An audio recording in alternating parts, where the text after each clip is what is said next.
What's up? What's up? Good evening, everybody. Welcome to Uncensored Minds. What's up, everybody? Hey, Miss KD. Hello, beautiful. How are you? Um, I am magnificent. It was a wonderful, quiet weekend for me. So I am refreshed, rejuvenated, and I am ready to go. How are you? I'm doing great, and it is showing on your beautiful face. I may Oh, add, thank you. Well, loving thank that hair. you. Hello, Thank Diana, you. Hey, Diane. Juanita, Stacy. What's up, They are ladies? coming in tonight. Yes, yes, it's episode 122. So, I know everybody is excited about episode 122. Hey, Ebony, Angelia, what's up, ladies? Hey, Abby. How come I don't see Yes, Ebony on my side yet? she'll I'm pop up. There she yeah. go. She'll pop up. Make sure you like and share the There it is. video. Yes, please like and share tonight. We Yes, have a great show. I am so excited about tonight. yes, me too. 122, episode 122, man. I'm super duper excited. Can't wait to see what shenanigans we're going to get into tonight, man. Listen, just never Hey, know. I'm just gonna look, and they will hear my mouth as they come up. But only thing I can say is, babies, get your glasses out and get them ready, Get because them do some ready. sharp opinions tonight. Yes, I told Diana to buckle up, baby. All right, all right. Well, Buckle up, baby. with that being said, let's first get into some affirmation. I sat and I thought about it, and all week I have been in a state of gratification because I realized you really cannot receive until you are grateful for what you have. When you find that you're not grateful, when you wake up in the morning time and only thing you're doing is complaining, you're not satisfied with this, you're not satisfied with that, stop and think about what you do have and truly become grateful because you could be so much worse than you actually are. And once you begin to be grateful, you will see that you're going to open yourself up to receive even more. And when I say become grateful, that's even becoming grateful for the people that you have in your life right now.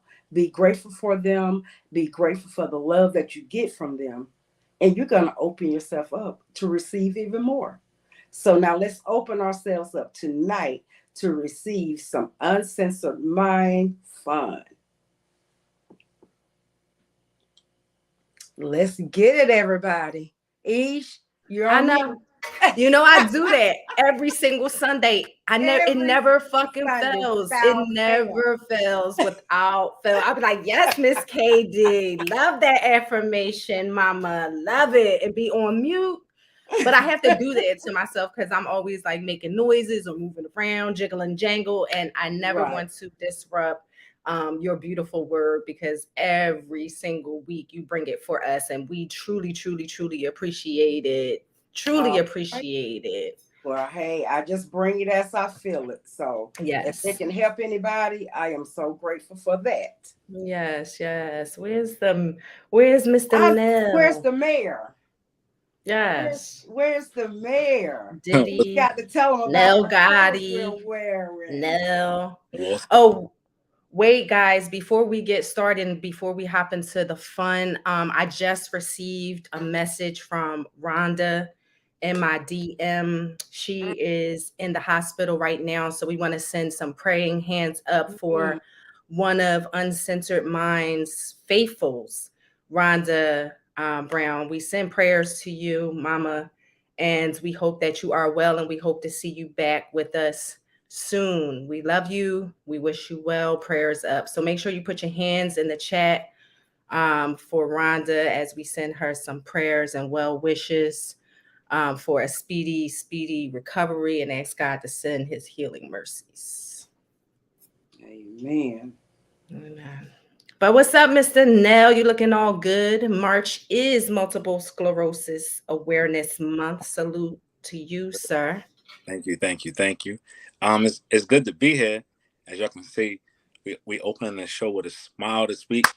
Last week was an emotional show towards the end. You know, we spoke on what March looks like for me, what it represents for what I'm dealing with. But just as my shirt says, March is Multiple Sclerosis Awareness Week for me, but it's every month actually. So we're going. Thank you to the beautiful ladies and also the whole cast of Uncensored Minds today. We're rocking orange, in respect to it being Multiple Sclerosis Awareness Month for those that are suffering and dealing with this terrible autoimmune disease. Our thoughts and prayers are with you. And again, our prayers and our thoughts are with Rhonda right now as she is in the hospital, and hopefully she's doing better than she was when she texted Ish. And she's on the road to recovery, and hopefully she'll be a part of the telecast, or the broadcast, I should say, very, very soon. So our well wishes to Rhonda. Get well soon. We miss you over here. Just like that, we are in episode 122. We are chugging right along. Before you know it, we're going to be at another milestone, and that's episode 150. The four of us get together every Thursday, and we discuss how it's going to look on Sundays. It never goes as scripted. Never. But it always takes shapes and takes form, and the topics that we bring forth to you on Sunday are the basis of what it's going to look like, and hopefully, how it feels. But as we get closer to the 150, I know we're going to do something special like we did for the 100. So just stay tuned. If you haven't already, go out there and get them Uncensored Minds Top Fan memberships. They are so available. I know we did this on our Wednesday and Thursday show. I was a part of both Telemade Kicks and also Game 7. And we gave a shout out to Lady B for being our recent Top Fan membership owner. And that comes with a lot of great perks, a lot of exclusive content, a number of different things. A lot of things that we're working on. We're bringing exclusive content, as y'all starting to see more often. We're going to be doing a lot more of that on all the platforms, be it Telemade Kicks, Game 7, and or us here at Uncensored Minds. You'll see us solely going out on our solo thing, giving y'all some exclusive content too. So if you haven't already gotten your Top Fan membership, I don't know what you're waiting for. It's about to be crazy. Liddy. Crazy. Crazy. So yeah, that's what's going on. So as you see, they are flooding the timeline, the comment section with a beautiful heart, and that heart is in representation of multiple sclerosis. So thank you to everybody out there. It just brings me so much joy. Keep them hearts coming throughout the show tonight. If it ain't orange, then let it be black and gold, which is the Uncensored Minds colors as well. So thank you to everybody out there for keeping Rhonda in your prayers, but also keeping multiple sclerosis at the tip of your tongue as well. So let's get into it. Episode yes. So we about to break the ice. And the icebreaker question go a little like this. How do you find patience in parenting? Or do you? How do you find patience in parenting? Or do you not have? Well, my parenting days are over, but during my parenting days, the way I found patience was to try to get on his level, try to have an understanding both ways. I mean, we had a pretty close relationship, and when I, made it safe for him to open up to me, we were fine. I mean, of course, I always end up telling something that he told me not to tell. But so we have our little words. But as my patients were pretty intact. I only lost it once or twice with him. Oh, well, that's good, Katie. You good. Because, man, listen, my patience was very, very, very thin. I'm out of the direct parenting days right now. I mean, I'm helping my son through some things, but as far as parenting goes, a lot of that I've already done, but it was pretty difficult for me to contain my patience when dealing with him, especially as a teen. You know, just um, the teen mindset was pretty difficult for me to like deal with and be patient with. But you know, there were times where I had to reel myself back in and kind of just, you know, get it together so that I can get the message across the right way. Right. Otherwise, you know, it was all gangster, and that Yeah. ain't always the best way. So, you know, I give it to the mothers nowadays, you know, that are raising little ones or teens having to just deal with the social media being an effect, you know, just a lot of things going on right now, in raising smaller children or teens and navigating through that. So shout out to all the moms that's, you know, Yeah. having to go through that, because at least, you know, my son's 27, and I had him out the way, you know, a good while ago. Yeah. I didn't have to deal with a lot of the stuff that a lot of the parents are having to deal with now. So kudos to them.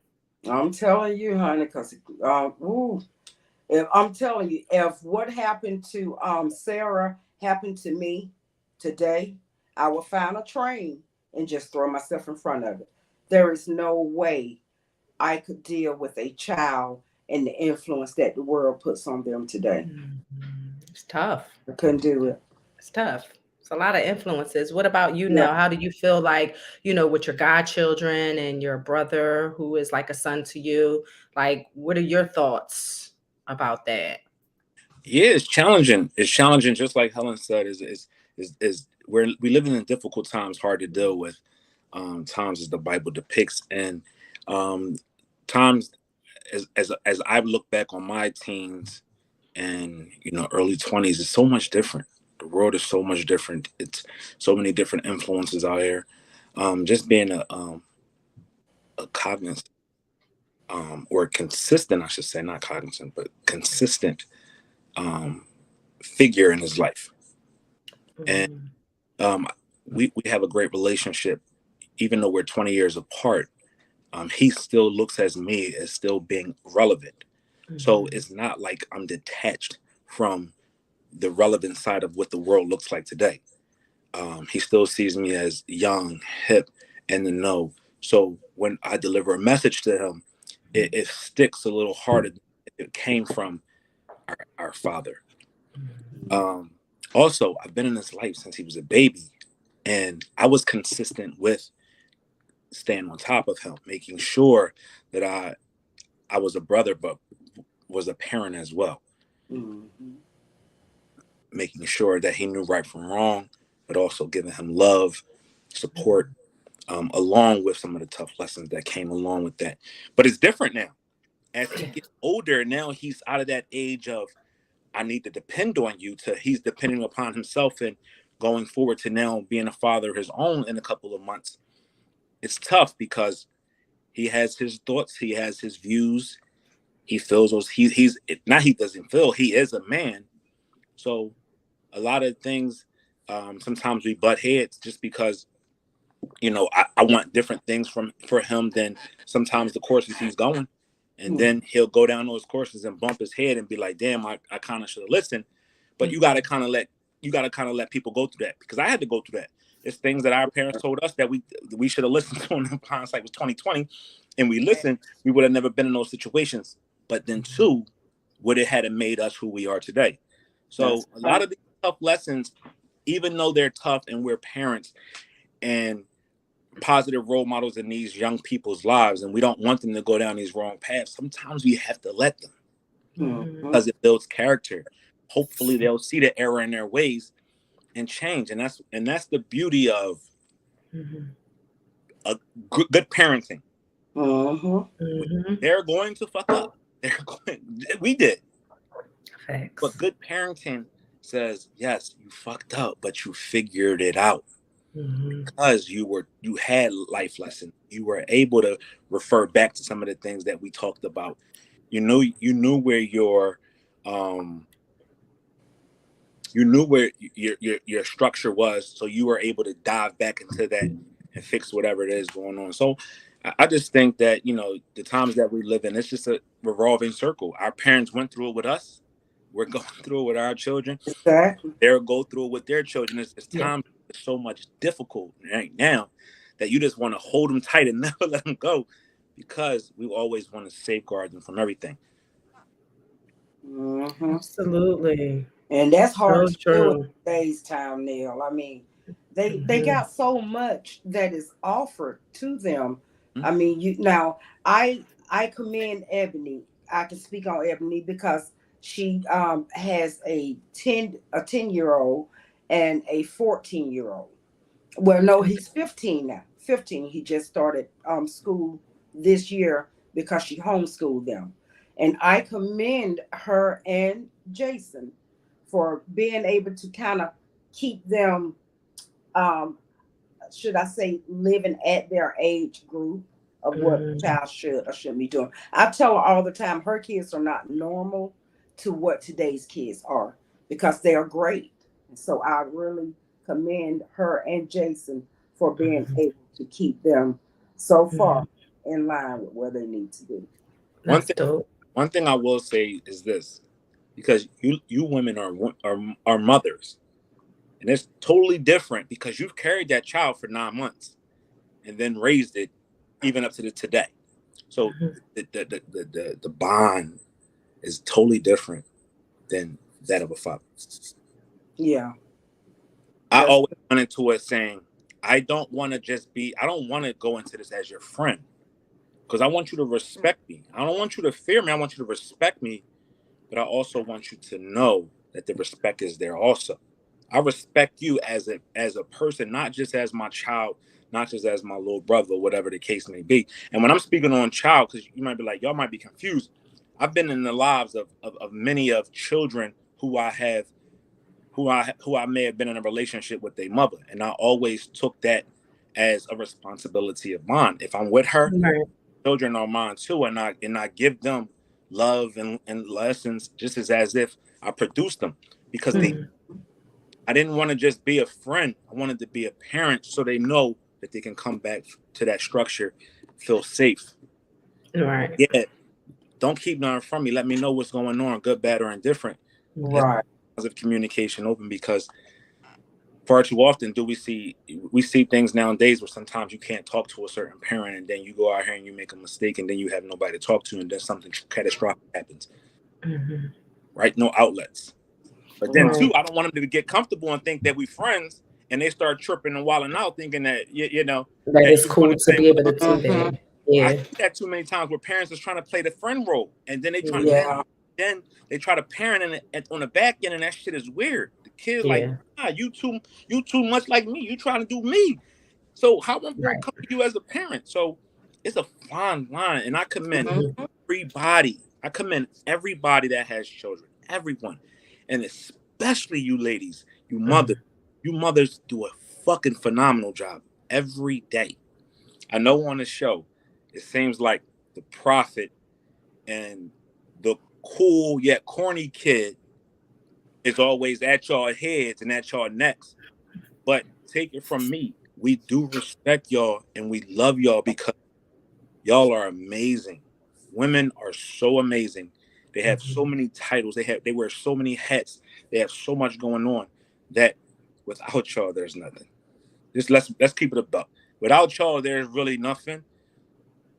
So that's just me saying we appreciate y'all, and then that goes even deeper for those that are mothers. So give Mhm. yourself a round of applause, Well, because thank you, Mr. Nell. not Thank you, only in Nell. March multiple sclerosis awareness here, but it's also Women's Month. As we Mhm. started out at the month, we've been celebrating women all month, and I Mhm. wanted to celebrate y'all and let y'all know how amazing and special y'all are each and every day of our lives. So thank you. Thank you. Oh, thank you, Nell. That was so sweet. Thank you. We Cool appreciate corny got sweet sometime. it. Just wait. Cool and corny, man. The next hour I might not be so sweet. We know, but That was the Was precursor for that was what's to come. yeah, that was Sour Patch that Kids. was that was the The warm up. That was me buttering up y'all, so y'all don't have to go on me tonight. We know. Look, we know, don't we? Right. Hold up. Janine, do you want to be sent to the corner? Calling me Darnell. Like, right. Oh my God, I can't. I like that, Janine. He don't like that name, but I like it. There's I nothing love wrong my with name, but damn it, can we Nell on Sunday? Yeah, I don't think nobody from our neighborhood really likes to be called our full name. I think it's always like either a shortened version or, you know what I mean, like a nickname. Call me Nell. It's Sunday. We uncensored over here. Save Darnell for Monday through Friday when I'm at work. Listen, too funny. So do we have what's anything else to add on an icebreaker question before we move on? No, just shout out to all the parents out there, parenting, because it's tough. So salute. Yeah. So we're talking about parenting, and we jumping right into it. And our next question, now that we broke the ice, we jumping right into it. This is the entertainment quick spin right here, ladies and gentlemen. We're going to quickly spin through these entertainment topics, and let's talk about parenting. Northwest and Ice Spice link up to do a TikTok video. It goes viral. Black China quits OnlyFans for her son. Now let's tackle the first thing first. If y'all remember, Kanye West literally went public and said he does not want his daughter on TikTok. It's toxic. She's too young. It's corrupting her mind. She does not need to be on it at 11 years old. Well, what are we talking about now, Nell? Ice Spice, a rapper out of the New York area, with the song Munch and another couple of hits that are TikTok sensations, linked up with Lil Northwest. And Northwest actually changed her appearance for a couple of TikTok videos dressing as Ice Spice. What you think about this, Ish? I don't know. Listen, I feel Kanye on this. Sometimes, the social media can just be a bit much. And especially with, North growing into a young teen. It's a lot of influences out there on the net. Like it is like TikToks are all fun and they're cute, dancing. And it's even better when you're able to have one of the top stars right now, one of the hot stars right now, to be able to be in your home and you're able to make a TikTok with her, right? But I think from Kanye's perspective, as from a parenting perspective, you know what I mean? That just opens up the door to so much more, to just opinions and things that, people could be saying to North online or just sending North online or just whatever. I feel like he wants to just kind of step in and control that medium. So that way she is limited to what her intake is from social media. And I don't blame him for that, especially in this day and time. Like, I do not blame him. I feel like he takes a great stance in regards to that and wanting to protect her from a lot of the bullshit from the outside and a lot of the bullshit that goes on and a lot of the mean-spirited people that may not like fucking Kanye, but they might want to just say something dirty and nasty and ridiculous to North. And she's just trying to be a kid. She don't know no better, but he does. And he knows the cruel world. He knows it firsthand. Social media, paparazzi, whatever the case may be, he knows. So I think he's taking a stance and they should allow him some input there. And they're really not allowing him that input. KD, so let's tackle this one then. So we got Kim Kardashian, Northwest, and Kanye West, right? Battling over TikTok videos. But then we have another celebrity, Black China, who says, I make a lot of money on OnlyFans, a lot of money. But I'm willing to give it all up for my son. What's your take on that? I really do admire her for that. That shows the love of a mother. I'm proud of her because we know that Black China has been in the media in the past where she was wild or whatever, but she stepped up for her child. She rather sacrifice and come out of the spotlight because she have a son now. She have a child that she need to focus her attention on. And she don't, to me, I guess she saying that she don't need to be in the spotlight because she have a child that she need to be taking care of. And I can imagine that she's thinking, I don't want him to come back and see this one day. Because, you know, when she was doing all that wild stuff, she didn't have a child. So she didn't have to have those thoughts. But now that she have him, she got to think and consider what he's going to feel and think rather than what she feel and feel good about doing. She's considering what her child would think. And Well, I commend her for that. absolutely. We always talk about transparency. We always talking about a mistake is a mistake until it's corrected. A mistake is not a mistake if you continue to keep doing it, but it is once you correct it. Her son is like going on what, 12? Yeah, he's a So, preteen, and Dream is what, like 6 or 7. so So her she's with, daughter is coming up there yeah, too as well. she has a son with Tyga, Tyga, right? And she has a daughter by one of Rob. the Kardashians, the son of the Kardashians. Mm-hmm. So it was looking like, and what it seems like now, she's starting to get it. Light bulb is She's going, growing up. growing up. She's growing up. And that's Mhm. what it looks like is going on. She's saying she's willing to leave us alone because her son is going to be starting high school soon. Yeah. Mm-hmm. Her people's going to Google her name and they're going to see sex. He might even Google her name and see sex. That's why I be saying on the show, we got to be careful of the things that we post on these social media sites. We got to be careful of the things that we send people because we never know how they're going to reach. And somebody Google your name, an employer go to Google you, and some sexy shit come up that you never wanted to get out that was supposed to be intimate for your lover, and it gets out because now y'all no longer lovers. You got to be cognizant of that. And Right. her right now is taking a stance of saying, you know what, let me put that to the side because my children are more important. I commend you for that. Black China For sure. taking a stand and doing it the right way. Yep. I love it. I love it. Well, Keep, let's talk about that sexy shit. my wife's name out your fucking mouth. What that sound like? That sound like Mr. Smith. So today, a year ago today, Will Smith walked up on stage and smacked the shit out of Chris Rock. As we are going live right now, the Oscars are going on. Behind Chris Rock, as of last week, came out with a comedy special on Netflix. If you haven't go seen it, go check it out.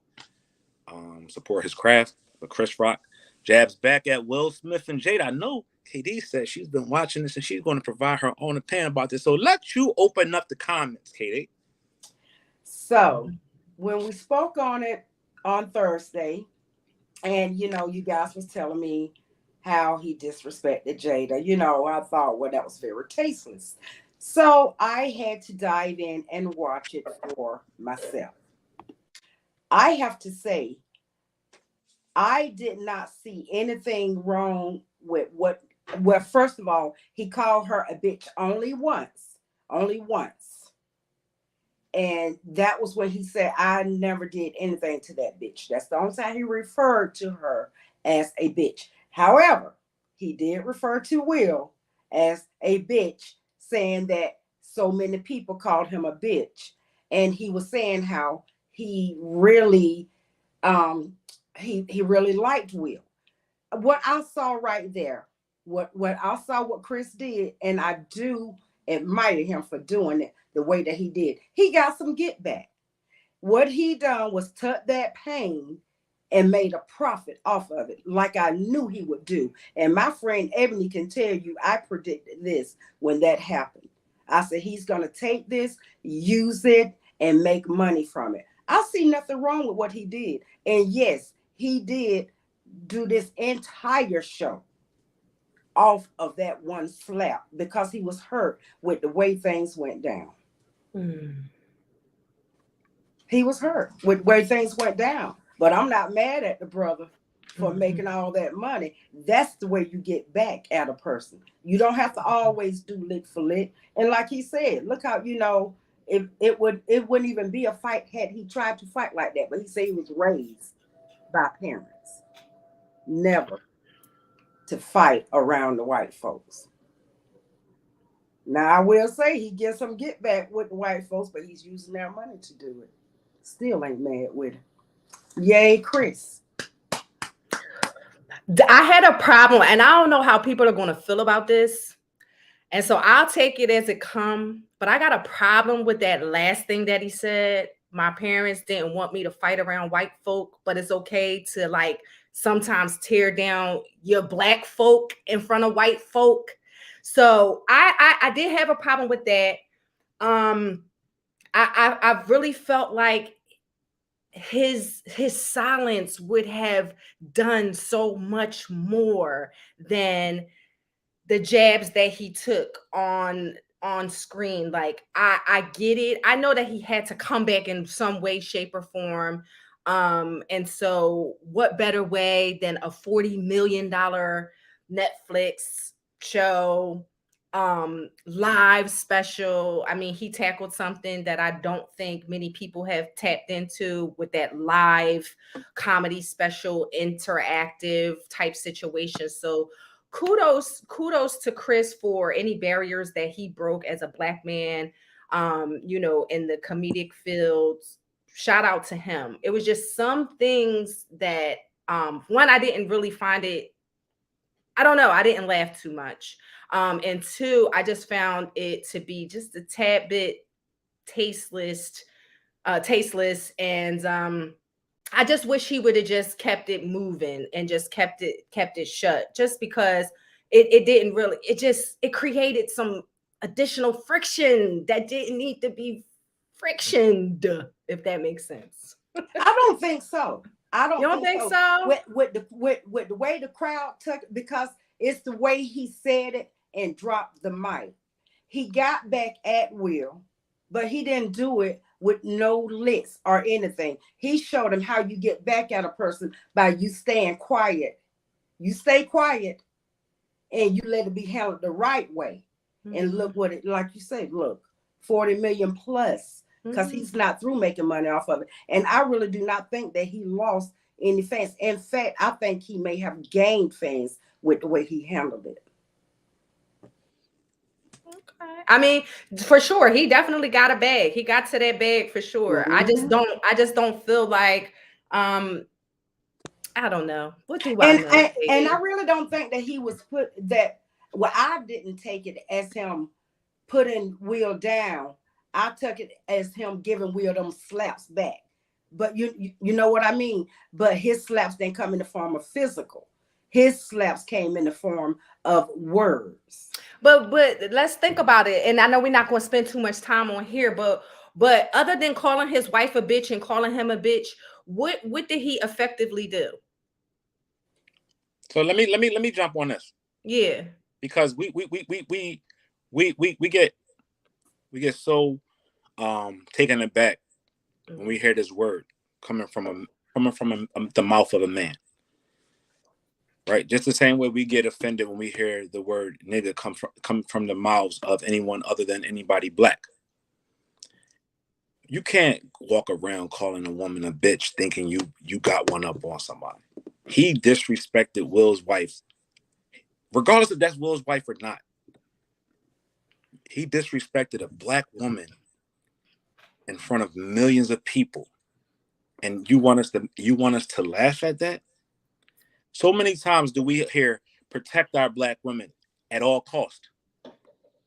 His mother's a black woman who he referred to as saying, my parents taught me better than going back out and fighting in front of the white man. But you will disrespect another black woman in front of the white man to get laughs or to make $40 million. Or as a man, is your integrity compromised if you don't stand and handle your business? Not often. Just as he said, I'd much rather him said nothing than anything at all. Because he went and got emotional about it. And his emotions was totally out of place when he started disrespecting Jada. Jada didn't slap you. Jada didn't slap you. Will did. But go back to what he said. He said he didn't start this. She started. So let me ask you a question. She started when she thought that he should have stepped down. So can I ask you a question? What's the nomination? Can I ask you a question? did you come to the defense of T when he had a shirt that said on something about bitches and whatever, and Ebony checked him, and she told him, she said to him, that's disrespectful. However you saying it, if you mean it or not, it's still disrespectful. He hasn't wore that t-shirt since. Nobody stepped up and said, no, well, he's hurt. He's not referring to every woman. He's referring to the woman that he made the shirt I about. believe we did address that. No, y'all said he was wrong. But yes, we said he was wrong, but we thanked him for respecting us enough not to wear that shirt anymore. But it's still, but did anybody say, Chris Rock, I respect you if you never call another black woman in your life a bitch? But if you public, listen you to just his said routine, Nell, if you listen to Chris's routine, that is in his nature. He didn't just start saying that. So if T said, if T called every, so if T wanted to refer, son of a bitch. So if T that's wanted, a beautiful son of a bitch.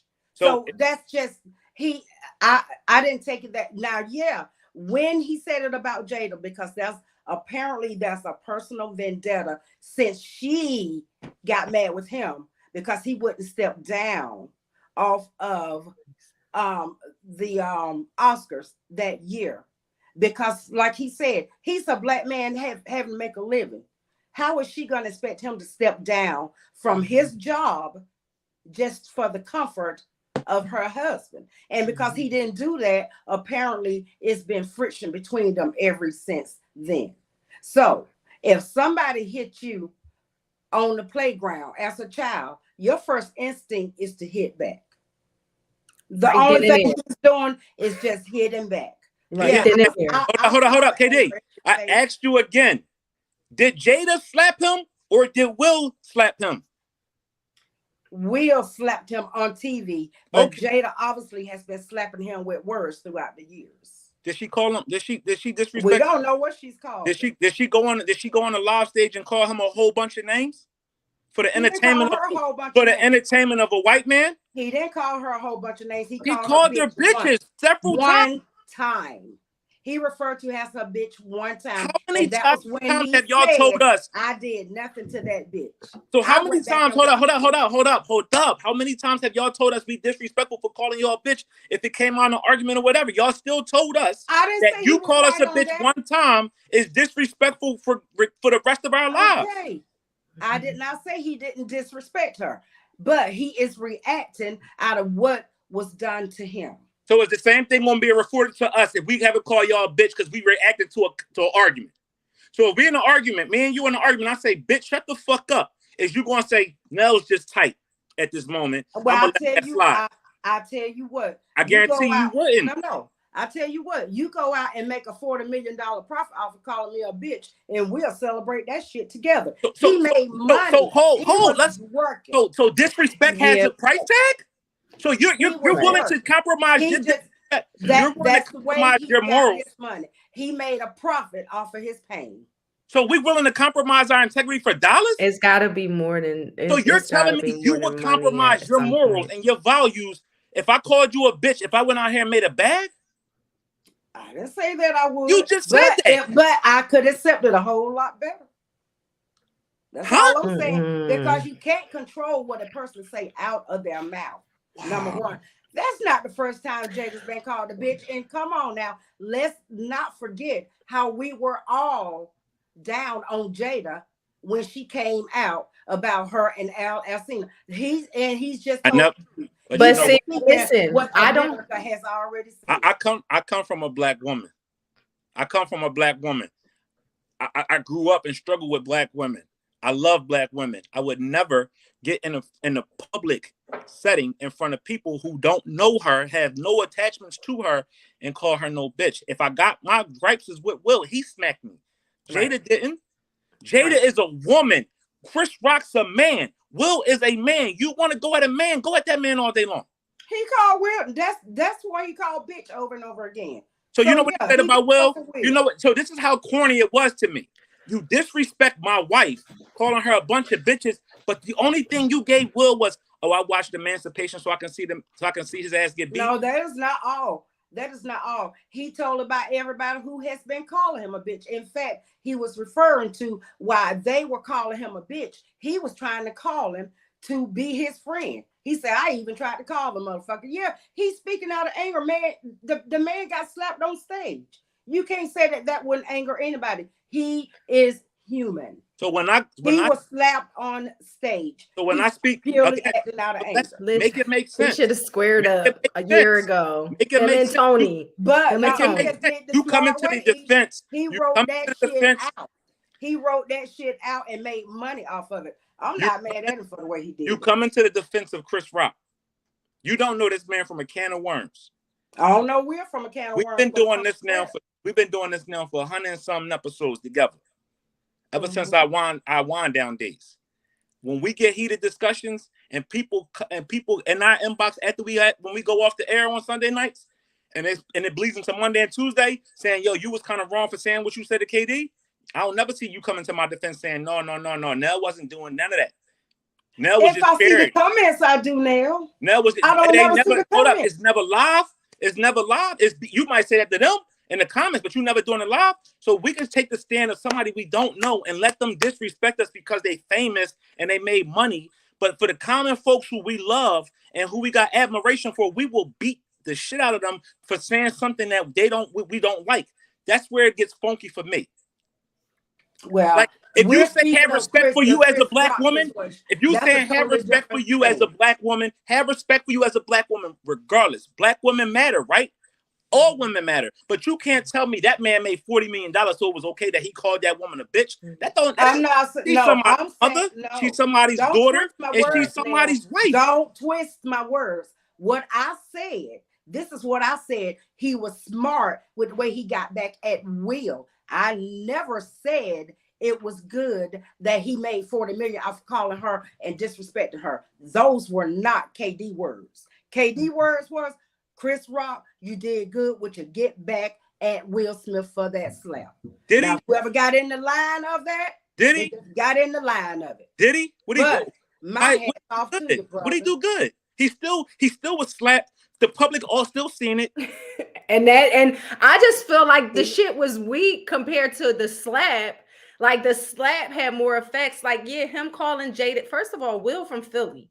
We all be called bitches here all day long, up and down. He probably was fucking chuckling at that shit. Y'all blame me. Like, make it make sense. Collective outrage. Like, stop with the bullshit. Like, this is where it fucks with me, and this is where I trend down a whole path. Like, y'all say silly shit. Y'all say silly shit to us all the time. Don't disrespect us. Don't call us out our name. But y'all giving passes to fucking comedians? They still human fucking beings. So what you're saying is you disrespect me because I'm a comedian and I'm going to still put money in your pocket. But the average Joe that you laying next to that's kissing your ass and loving you, you'll turn your fucking back to them because they call you out your name or they disrespect you. Make it make sense. But because we love y'all, we still forgive you. We may get mad with you, but hey, we still love you and forgive you. But y'all praise the person that y'all don't know.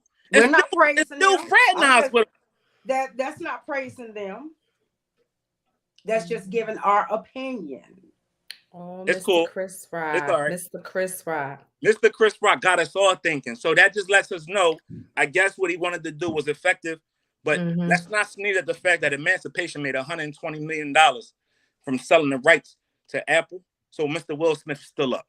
Smacked the shit out of him and still made $120 million. And you know what he did? An hour later, after smacking the shit out of that man, walked on stage and accepted his Oscar. Something Chris Rock don't got. So when that man that's sitting right next to me in that orange hat, that orange shirt and the Browns, and he said he had the word bitch on him, keep that same energy for him the next week when he wears a shirt saying that, because he's an influencer. He's now a part of the journalistic world, and he now has free reign to say what he wants, and y'all can't say nothing to that man about him being disrespectful if y'all saying Chris Rock is in pocket. T, wear your shirt next week. Can you make me one too? Yes. But can we just before we move on, can we just look at the retired Chiefs comment, because I feel like that Why? Hold up. Let's talk about this. No. How many women have I been disrespectful to? I don't know. I don't know, but I will say this. I know how to handle my respect and disrespect in the positive right way. At the end of the day, y'all will castrate me for being disrespectful, but y'all will applaud and clap hands for people that y'all don't know because they're a celebrity. Make it make sense. Never, not one time have I ever disrespected anybody outside of me being disrespectful. What I'm gonna do is I'm gonna take my lumps with mine. I always will sit up here and take responsibility for mine. If I ever said anything disrespectful to anybody, I swear I apologize and I fixed and corrected my behavior. Hey, Diana. So we questioning people about what they did. Let's talk about the ones that did it. Y'all still applaud them and love them.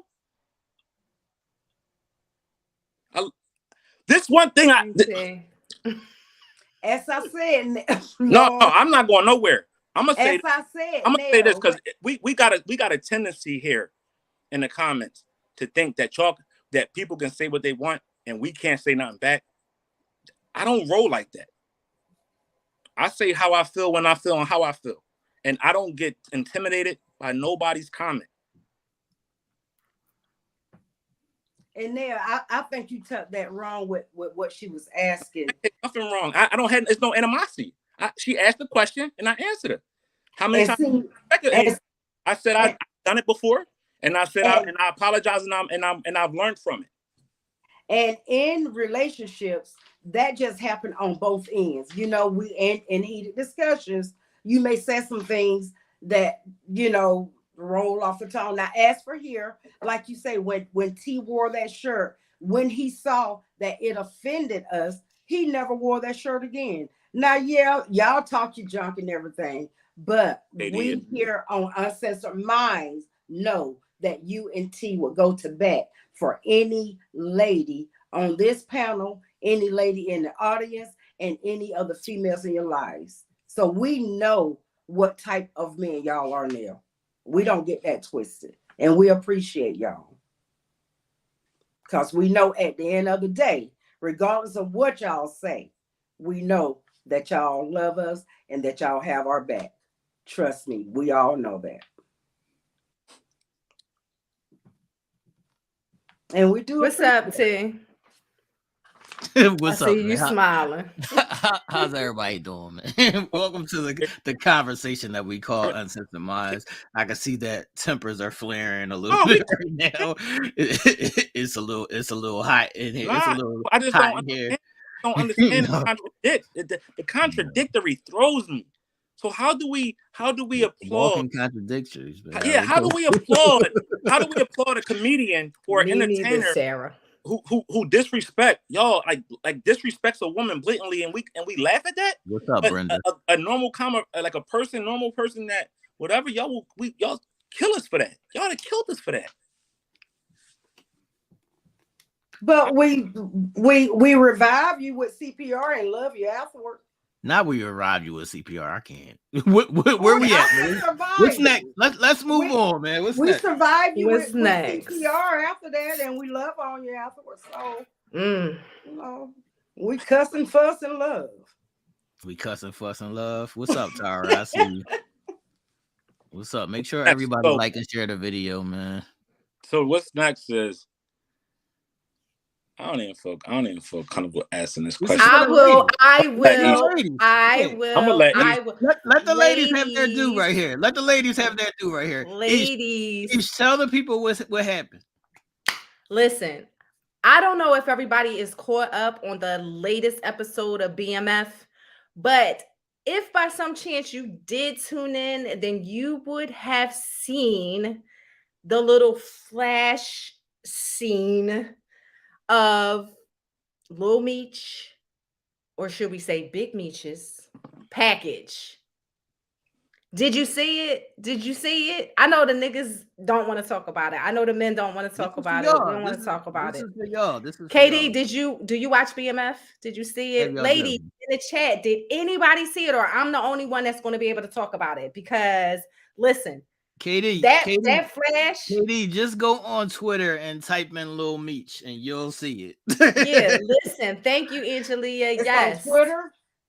I cannot. It's just type in Little Beach. Katie, do you know what Twitter is? She told us it's called Listen. Twitter. No, what the fuck? She said I it's mean, called even Twitter? with the condom on, it was giving. Was it on Twitter? Katie, it was on BMF. I said go on Twitter and just put in the hashtag Little Meech and the picture should pop up. Right. I mean, even with the condom on, it was giving. It was giving. What's up, man? Should I call you Little What Meech? what are they saying what are they saying in the chat, man? They saying yes, Ish. And I loved it. Diana says exactly. I don't know. I mean, I felt like it was, it was a nice little treat. 50 is good for doing this. He did a lot of this in Power. And I just feel like that was a nice little throw in, a little something to draw the ladies in. Was great, Angelia, but I'm gonna let you rock. So ladies, the question I'm not seeing the picture though. Ish, can you send it to me now? I want to see. I can. Yeah, I'll have to try to find it real quick, Katie, if I can. But for sure, I'm not even looking for it. I'm sorry, I'm just not. No, I mean we don't expect the men to look for it whatsoever. I mean, y'all not interested in seeing no dick and how big it is, if it's big or small. The question was, Ish, do you believe that was his real, shenanigans, or it was his real shenanigans? Do you believe that was some movie tricks? Yeah, no, I think it was his real shenanigans because I feel like it was real. Okay. Yeah, I feel like it was real. I mean, yo, listen, when I put it in Twitter, it said Little Meech Meat. See, Katie, I told you, just go on Twitter. You can find anything on Twitter. I mean, anything you ever want to see, just go to Twitter. Twitter has no rules about pictures. Like they'll Little show you Meech anything. got the big meat. That's what it said. Little Meech. Yeah. Angelia said it looked like an attachment to her. Oh, I mean, if for real, it looked like it was real to me. So, I mean, I don't know. I guess everybody has a different, What's up, ladies? way they look at it. So, I mean, I mean, if you think about it, if you look back at it, I'm still trying to find it. If you look back at it, it wasn't extremely huge, but it was soft. So for it being soft, it looked like a nice size. So when it's erect, it's going to be bigger. So I don't know if that was an attachment. Okay, it's just not bringing it up. I mean, I see a video that's like important. Maxine, you don't like you don't like yeah. You seen it? And is mature, so she ain't that's Mama. Well, I'm about to start selling attachments on Raw Honey, so make sure y'all check that out. People don't like to see private parts. Nah, some people don't. Oh, I'm sorry. This is Uncensored Minds. Yeah, some people don't. Katie, I'm gonna have to find it for you after and find it for me because I want to see it now. And see it. Okay, I see. Okay, so that's soft, huh? You saw it? You saw it? But that's what I'm saying. Like it's even soft, it doesn't look like extremely big. So it just looks like, oh, when that joint get erect, it's going to be a nice size. So I don't know. It was nice little fun though. It was the bottom line. It was fun. It was a fun little flash. I mean, I just want to say to the ladies, they showed us Cash Doll and Lala's naked every other episode. So I'm glad they, did a little something for y'all. I'm not mad at that. I like for y'all to get enjoyment as well. And y'all, speaking of BMF, Miss Maxine, that in the comments, which is going to be my guest later, she has been on BMF so much that she now has a recurring part. So she can tell y'all about Little Meech, and she's met them all. All right. All right, what's up, man? Y'all finish having y'all fun? I mean, what's up? Yeah, it was cool. Thanks, 50. I mean, although I like to see boobs every now and again too, but it was a nice little treat. Yes, sir. You ready to take this trip? Where we going? To Mexico? Don't you gotta go get the BM? Yeah, that's why. Huh? Don't you gotta go get your BBL done? I think that we should Wait a minute. air Little the Mexico is in the 150. comments. Hold on, wait a minute. Little Mexico in the comments. What are y'all doing down there, man? What is happening down there? Little Mexico, tell us know in the comments. What are y'all doing down there? Go ahead, Ish. What happened? No, I'm saying I think that we should air the 150th episode in Mexico. In Mexico. Now you trying to get us all killed? Well, I was just I'm just thinking, saying, y'all, like, I'll be over here while y'all over there. we could go to like a nice resort or something like that. I mean, I would go though. I ain't scared. I would We go. don't have to necessarily go into the, the badlands of Mexico. We can go to the nice parts, and record. All right. Well, I would have to stay. I can't cross the border because retired senior chief. I don't really think Carmelo fumbled because Lala is corny. Lala's on the corny list. But I'm gonna let y'all rock. Go ahead. You tell the people what happened. So four individuals go to Mexico to get one friend goes to get a BBL, and she takes along another female friend and two other guys, I believe. Am I correct? 3 guys and a female. 3 guys and a female. Okay. So they travel to Mexico, and as they are traveling for this BBL, which everybody knows a BBL is a Brazilian butt lift. And a lot of people travel out of the country for these things. One, it's a lot cheaper, and two, it's just easier to have access to that out of the country. So they're traveling there for this BBL. They get into this uncharted territory once they're crossing over into Mexico, which is actually cartel land. And they are kidnapped. 2 of them are murdered. And the cartel actually believes that it's a rival Sinaloa, I believe, cartel, who is coming into their territory. So immediately they're on high alert and they're ready to do whatever it takes to protect their whatever. So unfortunately, these individuals who are from South Carolina, am I correct in that?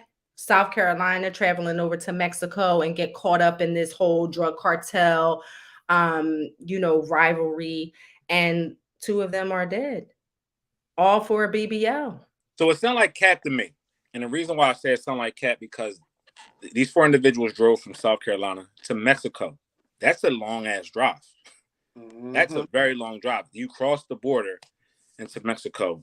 It was believed that they were accompanying her for her second procedure. This time she was getting a BBL done. The last time she went, she had some lipo and stuff done. This time she was finishing up on her second procedure. A rival cartel gang, quote unquote, mistake them for Haitian drug dealers, and the reason why they kidnapped them because they resembled that of Haitian drug dealers who were coming over there stealing out of their product. As you ladies know, you're not traveling with 3 other guys.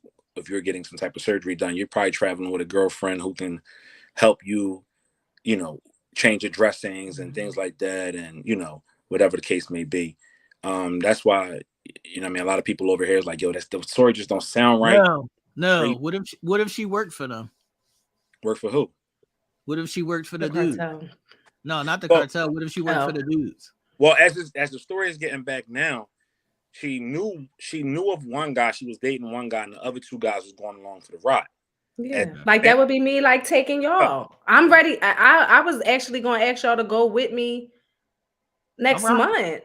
I'm rocking. But that's what I'm saying. Like, that could be me saying, T, Nell, what's up? But we know like that don't mean I don't got a duffel bag and I'm about to go cop some drugs. We know each other. She knew her boyfriend, and the other 2 guys was friend of his. So it almost feels like they were going over there grabbing. Right. Things just got out of hand, and shit got crazy. Who's driving from South Carolina to Mexico?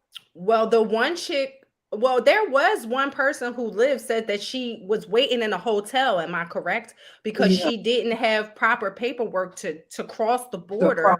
So she was actually waiting. That's why I assumed it was 2 and 2, but I might have been wrong. It was another girl that was there. Yeah. it was another girl that was there. She was waiting because she didn't have it. So maybe that's why they didn't fly or whatever, because she was tagging along and she didn't have the proper credentials to cross over to the border. So it was their plan for her to maybe sit off on the side at a hotel right on the other side just to wait for them. But she said she never heard from them.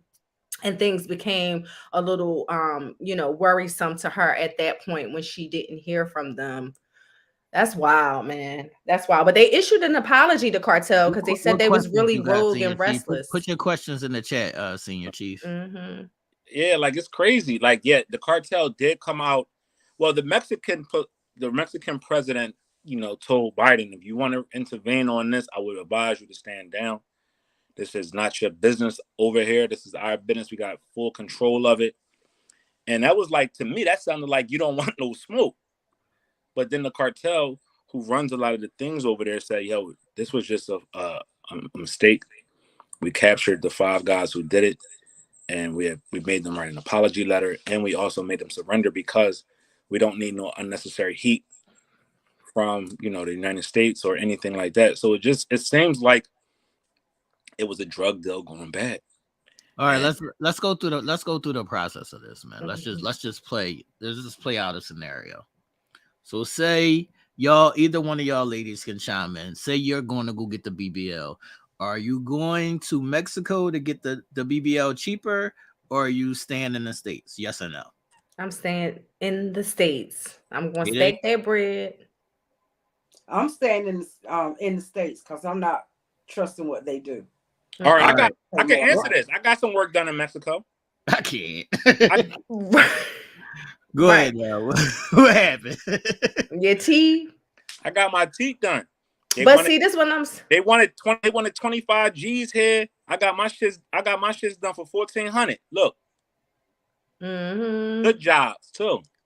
Good job. First joint. But see, that's what I'm saying. It's already suspect. You hear people going there, getting BBL, not necessarily Mexico, but just out of the country, period, coming back or dying there or whatever the case may be. Like, no. Now I gotta possibly die from the BBL and possibly die by the cartel.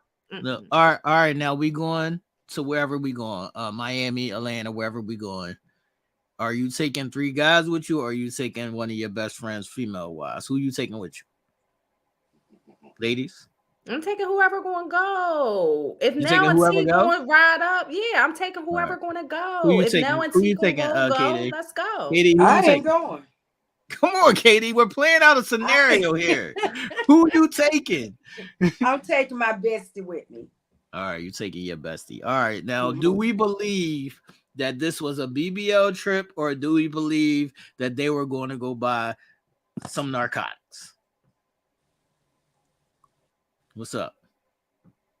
I don't know. I'm on the fence. I think that they were really going over. Well, they could have been doing both. Number one, just making one trip, do both. But I really think that they was going to have the body work done because that's so popular today. So many. I'm not mad at that. I'm not mad at that both scenario. Okay, I'm not mad at that both scenario. Mm-hmm. What you think, Aisha? Yeah, that's why I said I'm on the fence about it. I don't necessarily think that they was just there for one or the other. Like, I'm kind of on the fence. No, I'm not. If I go and get work done, I'm not going to take my homie. I'm going to take my girl. I want care. I want female care. I don't want no man. I don't feel comfortable asking my homie, like, yo, bro, can you rub my back? Or I want my lady to be there to comfort me. Like if we had some kind of extensive surgery done or whatever, I don't want my homie there. I want my lady there. So I'm gonna take my lady with me. Second, again, I think 2 things was happening. Yes, there was a BB there. Yes, there was some cosmetic stuff happening, plastic surgery happening, and I think that was used to get the shorty over there. And I think the guys was going to bring back the drugs. Right. They're driving. Right. Yeah. Once you're driving, that's we're different. Flying. Right. Facts. I'm not driving something that's like, just think you drive from South Carolina to Florida. That's a hike. That's money being spent. You probably spend more money driving than you do flying nowadays. But the border security is so crazy. Like, how they getting through? It's different. I don't know. It's different going. Yeah, it's different going. You can Going into go Mexico. there and get in. You can go there and get Well, in. yeah, It's you just could hard to go get there and back. get in, but then okay, you going to cop or you going to whatever, then how you getting back? Super easy getting into Mexico. Very, very hard getting back in. Right. So I mean, unless they making connections. All right, hold on. Like, Let's stay where it's at. So in the other case, where was the Shanquella Robinson shit at? Was that in Mexico as well, or where that was was that? in the DR. Where was that in The the girl that got beat up DR? and killed. Right. That was in Dominican Republic. No, that I was thought that That was that was Mexico. Mexico wasn't it? too. I Okay. think it was Mexico. no. All right. Dominican Republic. They asked the Dominican Republic authorities to get back. All right. I- So in that story, they want to charge, the friend or whoever the girl was that beat her up and killed her, but that friend is currently in the United States. So what are y'all thoughts on the process of that even being a case closed? Like how does her parents or how does her family get justice in this situation where they're not going to come to the States to get the person who killed her? Hold up, my fault. We're saying the wrong information. It was Mexico. It was Mexico. Mexico. Try to tell y'all. Mexico is Mexico. So Mexico don't love us. That's what I'm saying. So because it's cheap. Listen, so if y'all is the family, what do y'all do like in that situation? I mean, at the end of the day, really, you can't do nothing. As you can see. That's what I'm trying to ask, Nell. So is Mexico the place to take somebody and kill them and then come back to the United States? That's what I'm asking. Yeah, if you want to commit a crime, go take them to Mexico and kill them over there and come back home because you're going to like Shanquella Robinson. Them people ain't in charge yet. That's what I'm saying. This is where I feel like the United States need to use their power just a tad bit more. And I feel like some of the extradition laws is really fucked up because, people have this leeway where they are allowed to do certain things and the extradition laws actually fucking kind of protects them. So it's just like, I feel like the United States needs to reassess these extradition laws, or even if it's on a per basis, like a per rata basis, you know what I mean? Wherein they are looking to each specific case and then making the decisions and able to alter the law as such. Because in this case, it's so fucked up to just let them people walk just due to simple extradition laws. Like what they did to that girl, it being on video, it being a clear-cut murder, to just allow them to walk each country like US and Mexico, that's fucked up. They need to really reassess some of those extradition laws, because that's what people going to start doing now. They're going to start taking motherfuckers out of town, but start doing some shady shit. A lot of things have become real difficult with our relations, our country relations. When Trump was in office, he kind of messed that relationship up with Mexico. He was closing borders and making it tighter. Not really suspending a lot of things that came with Mexico. So, they got a bad taste in their mouth. Even though this is the new regime here, it's still a lot of things that they have to endure, or whatever that they're going through, is still at the hands of the United States. So they probably not looking at us in great favor right now. All right. So the moral of the story is don't go to Mexico. Stay the fuck home. Nah, you can't stay home. No, but I mean for shit like that, like if you're going to go get some surgery or something done, then wait till you stack your bread up and get it done here in the States, where you are, you know what I mean, able to be on US soil and you're able to, get back home safely or whatever the case may be. Like going out of the country for that shit is crazy. I have a girlfriend that went and her shit is flat. Her shit is flat. I can't go to Essex Avenue. Facts. She would have did better. I could have did one better. I could have pumped her shit up. Pump. Yeah. Like it's flat. It's not worth it. It's not worth it. It's not worth it. Stop it. Stop it. That's crazy. But condolences to the families, like condolences to those who lost their life and the families that is having to deal with this, and the details that might be sketchy or might not be sketchy, and all the shit that they have to deal with, being that those international. Y'all don't BBLs, ladies. Just eat peanut butter and jellies and oodles and noodles. And y'all great. Pump that shit right up. It's exercises that'll get your butt plump. No, I know for a fact I can get y'all right in 3 months. Oodles and noodles and peanut butter and jellies get you thicker than a motherfucker. I guarantee it. Thicker than a Snicker. Yeah. Thicker than a Snicker. The motherfucker, but that we could talk about that all night. We got another topic that is going to be sure to move everybody, get them up out their seats, get them to talk and get them to interacting. But before we move on to the next topic, no, I never have veneers. These are my real teeth. I was just joking. They are mine. Born with them. Thanks, Mom. But our next topic, should you have a plan B while in a relationship? T, tell us what you're talking about. It's not me. It's not me. It's not me, though. Where is it? It's that one. That one? KD. It's not KD. It's me. It's me. Yes.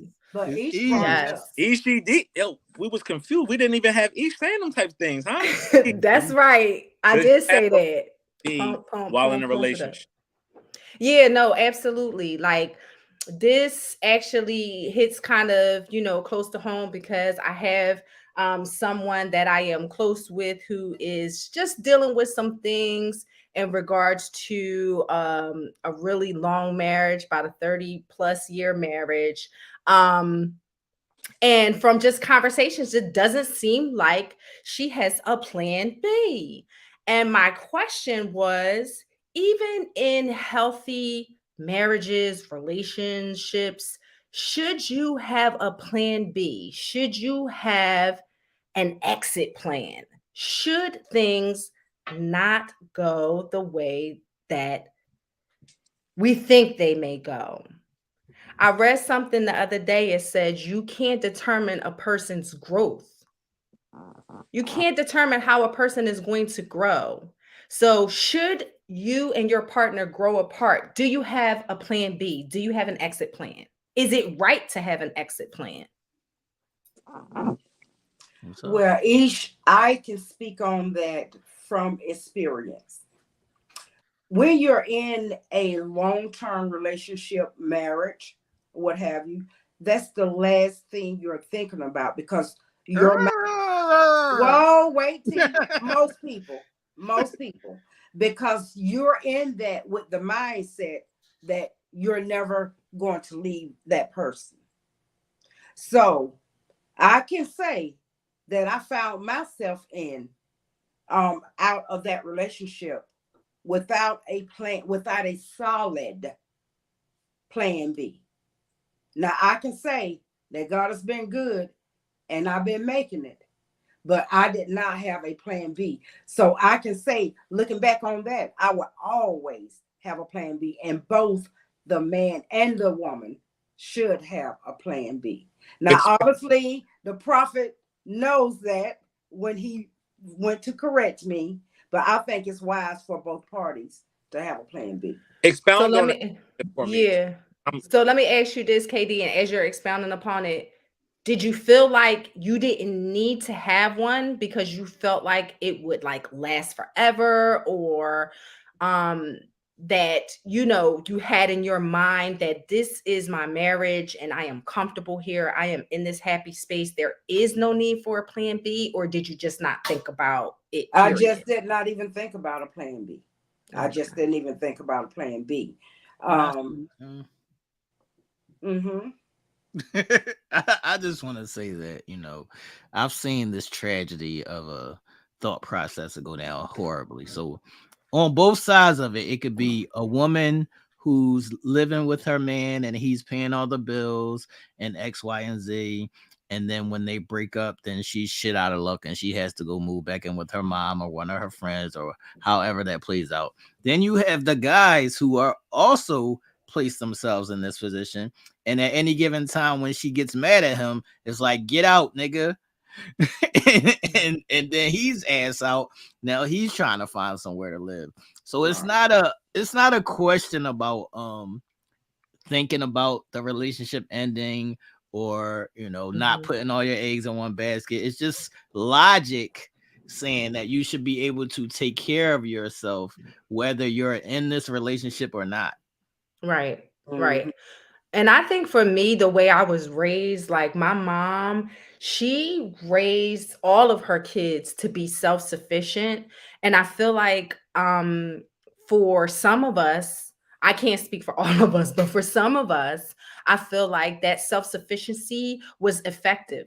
It's effective, and you know what I mean? But I also feel like that sometimes it gets lost in translation when you're dealing with love and marriage and things like that, where it's just not a thought, or if it's a thought, it's a negative connotative thought, meaning I'm negatively speaking this into existence, that But this that's marriage what or I'm saying. relationship is not going to work. Let's stay there, Ish, because that mindset is kind of a trap. It's sort of like Yes. how a single like it's sort of like how moms are when they have a baby and they be thinking, well, I'm going to be with this person, so I'm not going to be a single mom. Before you have that baby, you have to have it in the back of your mind that if this doesn't work out, I could be a single mom. And before you have the baby, you have to make sure that you're all right with that. So it's the same kind of scenarios. If you're in a relationship, you have to be able to be self-sufficient enough to where is that if this doesn't work out, of course you want it to work out and everybody wants shit to last forever, but you have to be prepared in case that doesn't. Mhm. For sure. For And sure. see, we as I look at the comments that are rolling under, they have the same mindset that I had. When you're in a marriage, that's just not something that you're giving a thought to, especially when you're poor. You catch the stars, and those that have money, they give thought to it because they have prenups.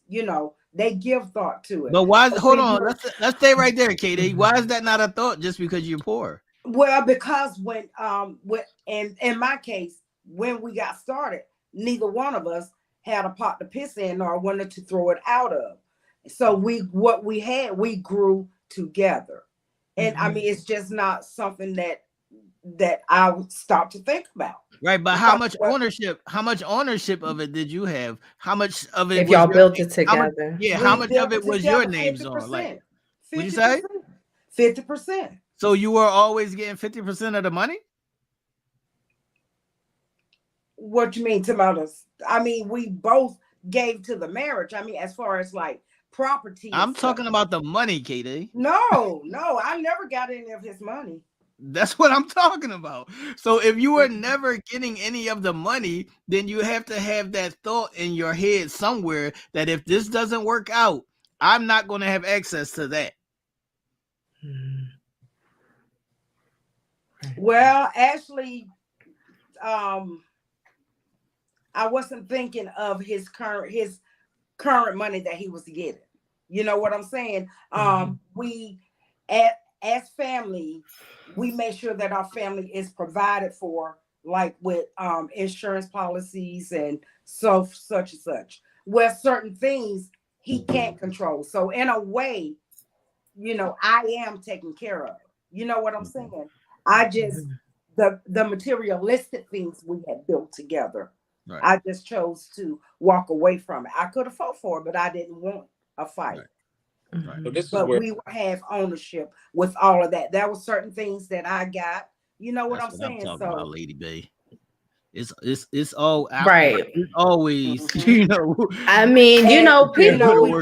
we live and learn on that one, Yeah. lady Yeah. B. And when you learn a lesson like that, trust and believe, you come back harder. But as Yeah, I said, I absolutely. chose to walk. Even poor, that's what I'm saying. even poor, I feel like even if you put up $50 a week, if you put up $25 a week, and you have a 30-year marriage at $25 a week, But and even if you dip into it, hold on, Ish. Even before we get to that part, you still have to have it in your brain yes, that yes, at any given day this can happen. They can right, move on and find somebody else. I Mhm. can move on and find that somebody else. How right, does that look? that's why right. we come on here and we say you got to bring something more to the table than just looks. All right. Mm-hmm. That don't mean you know how to cook, you know how to clean. Mm-hmm. Prime example, if something happens to me, if I am the primary breadwinner, not saying I'm the sole breadwinner, because we're in this together. I'm the primary breadwinner where my salary is a little higher, and we can afford the things we afford because of the money situation. What happens if I can't work no more? You still got to be able to take care of yourself, and be able to hopefully continue this lifestyle that we've built, or be able to sustain some sort of lifestyle. So we get offended. The modern day man that has a brain gets offended when we hear, "Oh, I can cook, I can clean." I need more than that. I can cook, I can clean, and even if I couldn't, I can hire somebody can. What can you do to bring forth this relationship if something happens to me? Yeah, What? no. How So, take care of no. So let's stay right there. So let's just market this as, even if you're in a relationship and you're being taken care of, you should even be trying to upgrade yourself, or you should even be having thoughts in your brain about how I can get something for myself. You don't want to just be sitting in one position where somebody's taking care of you in every facet of the work, because now you have no control in that. Yeah. I was asked, and it kind of threw me, not threw me, but my response threw the person. I was asked, where do I see myself in 5 years? Being totally honest, I said dead. Why? No. It's not.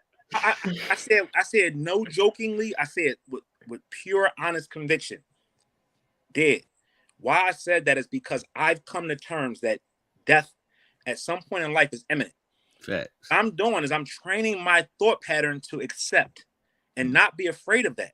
Not saying I want it, and I'm not speaking into existence, but I know that it could happen. So what I'm doing is I'm securing futures, mine and whoever is my partner, as if that's the case.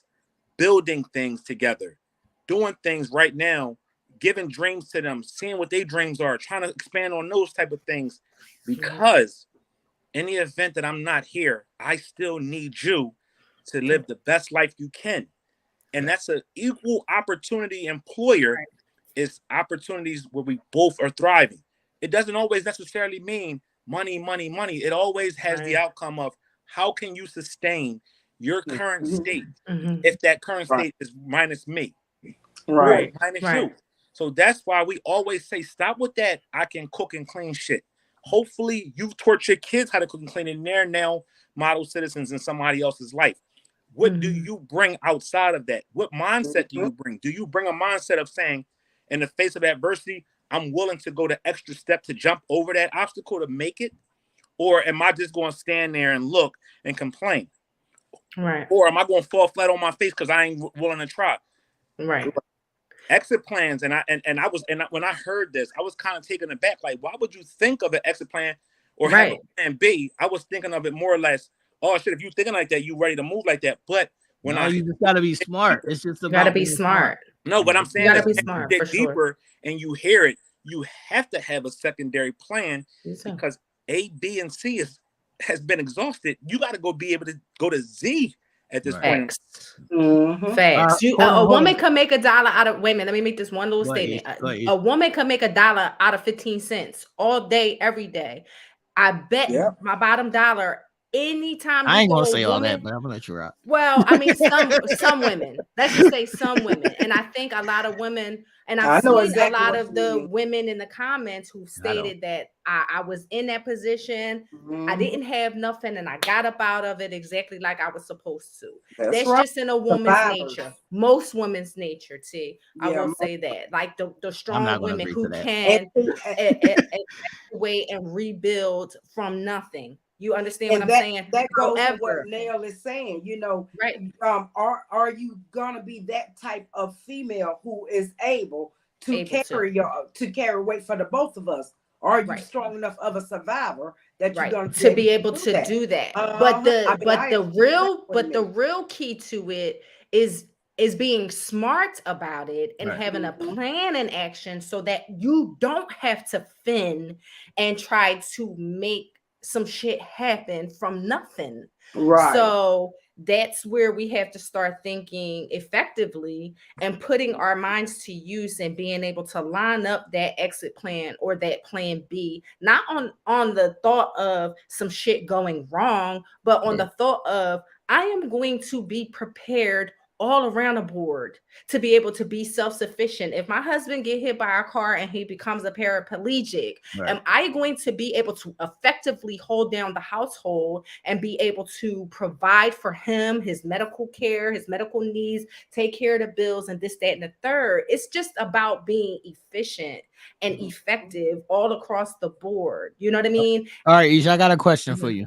Mhm. So in your particular scenario, from the person that this story came from, Mhm. was this a case of love? She was Mhm. just completely in love and oblivious, or Mhm. was this a fairy tale thought of, this is just going to last forever, so I don't have to do anything? No, this is a fairy tale, la la land. I got this person who is just taking care of me and providing for me, and I don't have to do anything because I am the princess sitting on my throne. And why, by golly, wow, we all want that shit, right? But that's not realistic. So let's Yeah. let's stay right there, Ish. A problem that, maybe not only just women, maybe some men as well. You can be with somebody who's taking care of you, but your looks or whatever that is that's drawn you to them is only going to last but for so long. Right. So now you're older, you might have 3 or 4 kids now. The next person is not looking at you the same to be like, I'm just going to take care of you without you doing anything.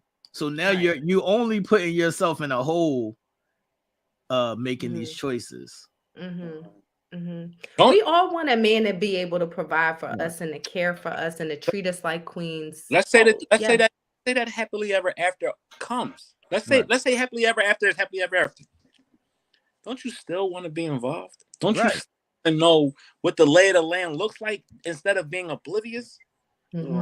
Don't you want to be able to know what your finance looks like in a house? Don't you want to know what it looks like to pay the bills? Don't you want to know what monthly expenses look like? You might not be paying them, but don't you want to know? Don't you want to educate yourself on how your household works, because you are included in it. You are a cog in that wheel that or that link or that chain that continues to roll over every time. So don't you want to be able to understand, even if you have somebody that's there providing, don't you still want to give yourself the knowledge? Because what happens is, hopefully you have offspring and you've produced children, and now you got to teach them. No, if you can't teach them or teach yourself how to be independent outside of who's helping take care of you, then what does that look like? no, let's tell Sarah that some people don't want to take care of this. Some people are perfectly fine, and some people that's some people's requirement. Pretty when much. They talk to people. That is some people's requirement when they talk to people, that they only going to talk to people that are going to take care of them. That is some people's first and last requirement. Yeah, facts. You got people that until it get down to the real nitty gritty though. Until it get down to the real nitty gritty, and they see that shit only is going to take you but so far, that eventually the train stops, the buck stops. What are you going to have for yourself in response to when the shit dries up and it is no more? So it's all good. For me, in my relationship, I allow my presence to be to talk. Right? I'm hardworking. I go out here and I get it. And in order for us to have what we got to work. I'm broken down just like the next person, but it takes work. But also, if this don't work here, we got other ducks lined up over here. So we got things in place that if A fails, we already tapping into B. Not waiting for A to fail and then trying to make a B. B is already solidified, because A ain't always guaranteed. And then if B stop, then we already got C and D already lined up, just in case we got to go there. So I'm always sharing. I don't mind sharing. I like bringing into the conversation. Hey, this is what's going on. This is how we're going to get to this point.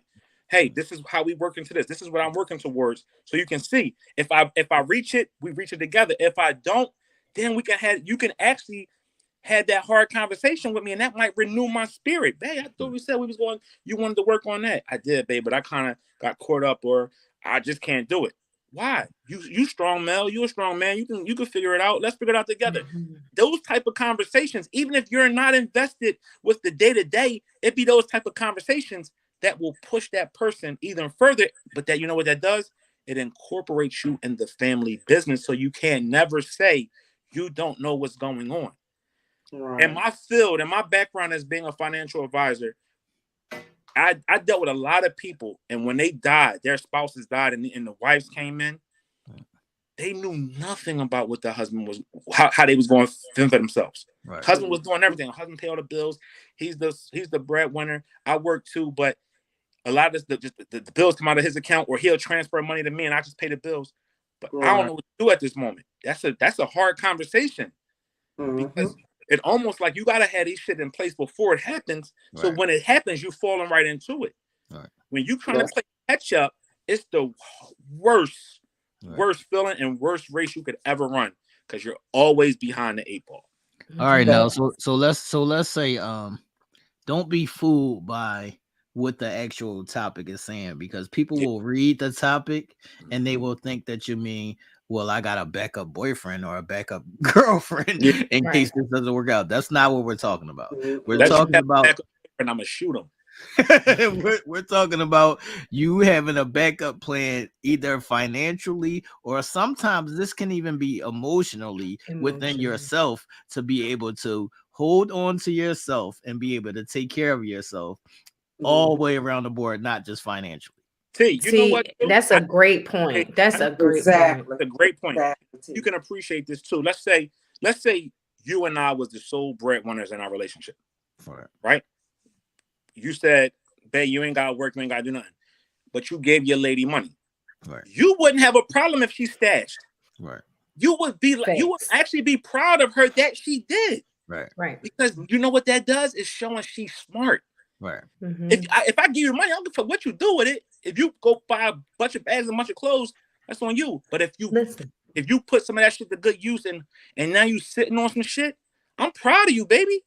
Thanks. And if we reach our 30th anniversary and shit ain't going left, do you know the amount of money that we can have to go on this amazing, month excursion or some shit? Like, this is what I was saying. I think I even said this in our meeting. Like, okay, if you don't never have to use it for a disbursement, you can use it for something effectively for you and your husband. Facts. Or whatever the case may be. Like, it could be, your 50th anniversary, and you might want to gift him a fucking vintage whip or some shit, and it's $250,000, and that's what you have saved up in your reservoir, you know what I mean, that you could use as a gift. It is not on the apprehension that some shit is going to go wrong and it's going to dismantle and it's going to unravel and oh my god. It is the fact of a safety net, right, just in case. And if not, you don't have to use it for that, then cool, you're going to use it for some other shit for us. Things. Don't, if y'all need if your man go out and buy you a car, make sure that shit is in your name. Right. Make sure that shit is in your name. Put your name on if you living in that house and you've been in that house for whatever, and you put your name on that deed. Put your name on shit, ladies. Get your name on shit. You are entitled to have your own, because if something go left, you got your own. I will message for my lady and say, even if I'm paying, let's say I'm paying for my woman's car note and all this shit, I'm putting that shit in her name, because it's still going to be hers if we not together or not, because I want her to still be able to fucking live with or without me. No, some people at their big age don't even do that. Exactly. They don't even do that. Don't even think do it like that. How can after 30 or 40 years you could be with somebody and your name not be on shit? Right. You gotta command it. How? You gotta command it. You gotta command it. But Yeah, that make is it make what we sense. do here at Uncensored Mind. We remind you or point out to you if you're not doing it, ladies. Now is the time. It's never too late to begin. Never. So if you don't have a plan B, go on and start it. And Can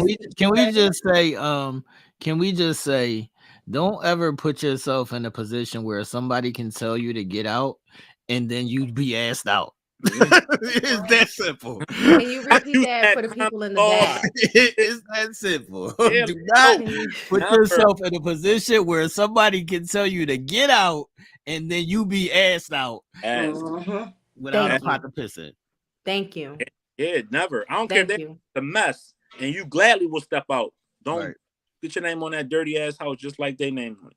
That's Yeah, right. it just makes no sense. Even in a partnership like that, a marriage, yes, it's a union, it's a sanctity within it, but you have to be smart. Period. You have to be smart. It's That's only one it. thing that I can't share.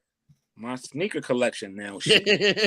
Oh, I'm getting half of that shit. I'm What? getting You gotta half touch of my that sneakers, shit. dog. Hey, Half. we One stand married. half.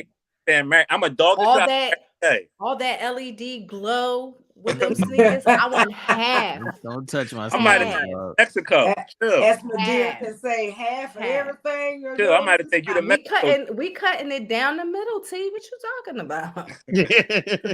Mexico, T. Letting you know now. They got a Letting you know Mexico? now. Take you to Mexico, T.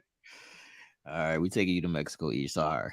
Oh, I like that. That was taking a- me to Mexico and body beating me. That's crazy. that was a good topic. I like Y'all that. heard it here on Uncensored Minds. So if ever we all go to Mexico and I don't come home, play this shit Yeesh. for the authoriries. Hey, we need your body to Receipt bring the time. drugs back. We need your body to bring the drugs You gonna back. stuff me? Yeah. You gonna stuff me? That is insane. Yes, we need your body to bring the work back. That is insane. Bring something to the Okay. table. You said you the Insane. table, so shit. Let's utilize it.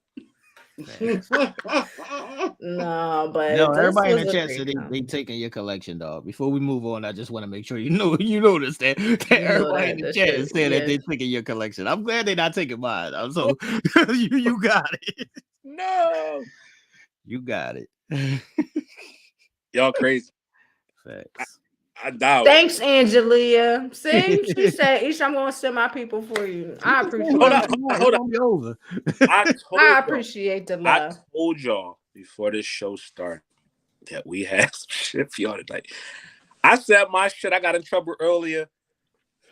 I'm gonna sit this one out. You already in trouble always now. I know I did enough earlier. Always in trouble. This one right here gonna get y'all excited. Hold on now. I'm gonna need your assistance, but I want to play with KD. I'm gonna need your assistance, but I want to play with KD. Go ahead, put the next topic up, man.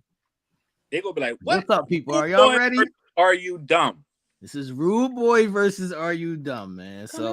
In our Thursday meeting, Katie blatantly said, "You up top Eastern people are rude." she blatantly said that.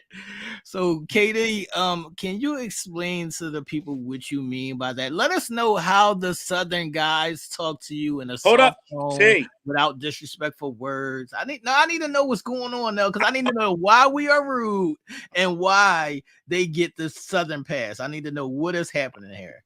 Go ahead, Katie. What happened? This is what I said. I said that the people in the Eastern that way, y'all are perceived as rude people. It sounded racist. Yeah, but we okay. While we, on the other hand, are considered dumb bumpkins or whatever. Y'all it's country bumpkin, first of all. Say it right. It's country bumpkin. Okay, dumb country bumpkins or whatever. But y'all, on the other hand, in our eyes, are perceived as rude, and it's just your demeanor because we are not used to your delivery. We're not used to that on a daily basis. All right, let's stay there. So if you say something dumb to a man in the South, tell me how they respond. Well, they never consider it dumb the way y'all do. All right, let's stay right there. All right, Katie, I'm going to give you a scenario, right? If I go to work. If you have my schedule, right, and you know that I work Friday, Saturday, and Sunday at this specific time at this specific place, and then you text me and you say, T, are you at work? Can I respond? No, you cannot respond. Why can't I respond? Because you're at work. KD, what I'm asking you is, you know my schedule and you know where I'm at. Why are you texting me saying, are you at work? And I agree with you. I have people text me all the time and I ask the same question you're asking. But I don't call them dumb for doing it. That's what I'm saying. They just forget because they're not in your life. Why are you forgetting? Aren't you supposed to care about me? Because they're Let's stay there. Aren't you supposed to care about me? Don't I have to care about every little detail that you tell me about? Don't I have to care about your feelings? Don't I have to care about your thoughts? Don't I have to care about what you like? Don't I have to care about X, Y, and Z? So why can't you care about one little small detail that should be very important in your mind? But here's the question. You said, don't you have to care about those things? But do you? No, you don't. I do, KD. So, no. KD, let's stay there. KD. Name any detail that I've ever forgotten about you. This is between me and you. Let's play the game. You mean about me? Yes. Okay. Okay. Now I didn't say you don't know many details about me, T. I cannot. You don't know that many details. Now, are we going to play fair? Are we going to play fair tonight or not? Are we going to play fair tonight or not? I'll play all right, Katie. I'll give you another example, Katie. I'll give you another example. You knew I was at work earlier, right? No, I didn't. Okay. I mean, seriously, on my behalf, T, I do not keep up with the work schedule. And I remember texting you one Friday night. You said, I'm at work. I'm like, well, damn, how was I supposed to know? And you do tell everybody. You do tell everybody. That's what I'm saying. You should know. I should know. But let me just put it like this. My ex worked swing shift. I never could keep up with KD, this is between me and you. Stay in the base. Stay in the moment. This is between me and you. The point of it was, have I had a conversation with you before about you can do this yourself? Have I done that? Yes. So you text me earlier while I was on the highway saying, can I email and everything, text the link to your guest later while you were doing what? I was washing my hair at the time. This is the shit I'm talking about. My hair at the time. This is the shit I'm talking about, man. I was getting prepared for the show. This is trying to calm her down. So what Tia's talking about on Thursday, we talked about this topic in detail, and it got to calling names, and that's how we named it Rhude Boy versus Are You Dumb? So the question is, if something is told to you or repeatedly, and your response to it is, oh, I didn't know, right, or you're oblivious, as an adult, isn't it your job to find that information out before responding, well, I didn't know, or I just found out, or whatever the case may be, if it's been explained to you over and over and over again? Let's stay right there now. As if you're dumb. You're acting dumb. So that's why we said, are you dumb? Which is the reason. Or are we being rude boys? Or is he being a rude boy for responding with, why don't you know if you were told these things? Right.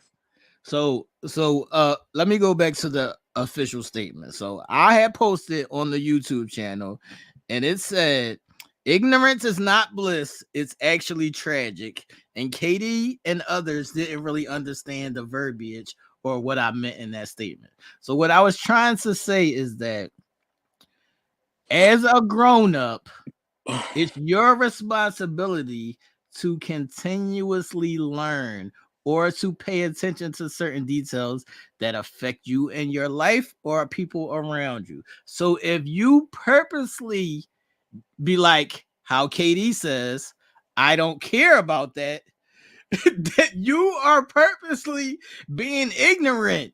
You are purposely putting yourself in a tragic position of not taking in information. And I will call you and say to your face, yes, you are being dumb. If you But choose, are they being wait a dumb minute, because they are Katie. not Wait a interested in minute. the Wait shit a that minute, you're Katie. interested Wait a in? minute, No, Katie. that's Let me not finish. fair. Let You me cannot finish, call a Katie. person dumb because they don't want to learn what Katie, can I you finish? want to feed Can them. I finish? That is not dumb. Can I finish? Can I finish? It's Okay, not about finish. Katie. It's not about what I want to teach you. It's about you learning any fucking thing. It ain't about me. I can Just because you don't know what I know Katie, does not. Katie, we can stay right there. We can stay We right can there. stay right Let's there. stay right there. We can stay right there. Katie, can I But just fucking because talk? you're not in this head Jesus and know what Christ. this brain Can I knows fucking talk? does not Katie, make it dumb because I don't know what's in your Katie, head. listen. Katie, listen. Y'all like to say shit because it sounds good, and y'all say shit like I learn shit every day, and then I question you and I say, what did you learn? And what do you say? You don't have nothing to say. You don't have nothing. You don't have no response. I don't have nothing to say it to you, but that don't mean I don't share it with others. Share it to someone who share it with anybody. Share it. Tell me what you learned. Just because I don't want to share myself here. Once again, now we going around the circles. Now we dancing.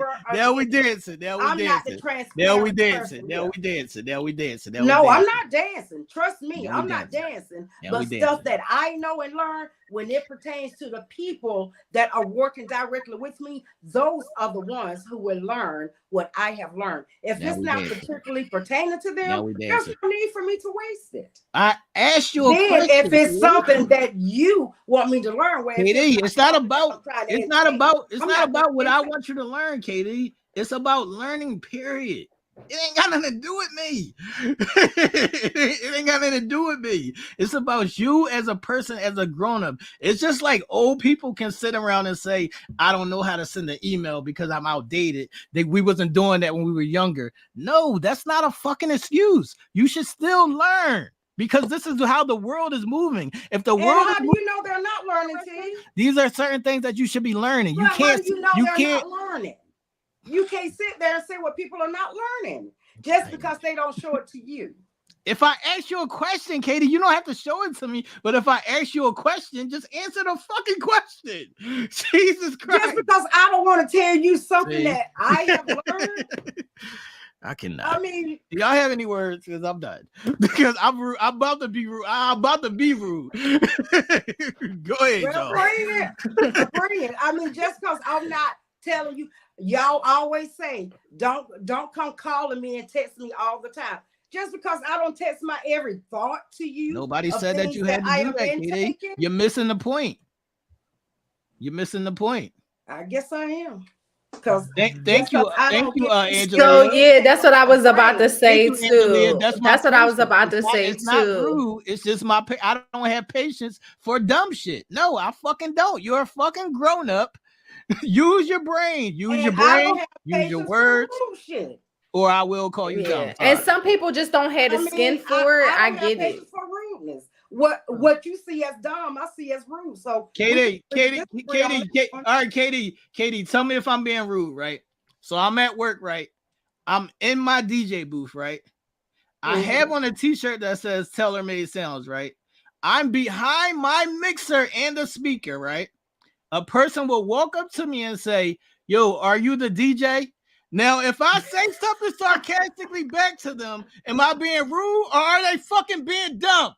They just didn't notice your shirt, T. I cannot, man. No, Katie, he's standing behind. He said he's standing behind the mixing board. Well, yeah, I have no excuse. He's standing behind the mixing board. I have no excuse for him on that. I feel like you just had I feel like some shit people just have to eat. Like if you saying, yo, listen, I'm standing behind the fucking board. What the fuck are you asking me that dumbass question for? Then you had to be like, you right. Yeah, I have no excuse for him. You right. That. Yeah. You right. So people have done like moments. It's not but I'm not gonna sit up and call the person right. But they have done moments. You know you're not dumb, right? Well, I mean, So can't nobody tell me it's a I'm form wrong. of expression. this I don't girl, no, she's necessarily not. consider it rude. I just feel like No, sometimes let's stay right there, Ish, because we did have a conversation of, I asked y'all, do y'all think the majority of people are dumb or not dumb? And I said I think the majority of people are dumb. You and Nell said y'all think the majority of people are not dumb. What was your answer, KD? I say I don't like using that word. The reason why I said the majority of people are the reason why I say majority of people are not dumb, they play dumb, is because it's a safety blanket. People use that as an excuse. They use it as a ploy to make excuses for the lack thereof of them not trying, not wanting to do it, or whatever. I don't think people are oblivious as they seem, or dumb as they seem, or unknowledgeable as they seem, because when it's all said and done, they figure it out. It's just they choose to use these things. No. What about the times that they don't Oh, figure it out? No, what about the times that they don't figure it out? Then What about hold on. What about the times that they don't figure it out and they don't even try to figure it out? Exactly. I get it. And you know what that is doing? They're using it as an excuse to why they don't know. Oh, I don't know. See, I'm not going to try, or this, that, and third. So my question is idiotic pattern. No, is that a dumb action? Yes. That's what I'm saying. That's what I be saying. Are you dumb? Like, that's a dumb action. And that's y'all opinion. Nobody is saying it's not my opinion. That's a fucking fact. That's your opinion. If you sit there in your own ignorance and you don't even try, then that's a dumb action. That's not my opinion. That's a fact. But it's your opinion whether or not those actions are dumb. I cannot. That's all I'm saying. That's your opinion. No. Can you tell the people? Can you tell the people your test analogy that you gave, KD?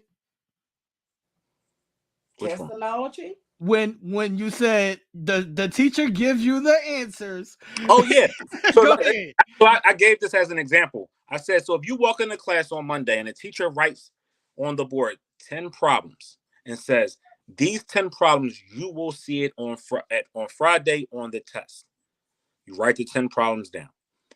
Tuesday, you walk in. Teacher has the 10 problems on the board and now is writing the answers to all 10 problems, giving you not only the questions, but the answers 3 days before the test.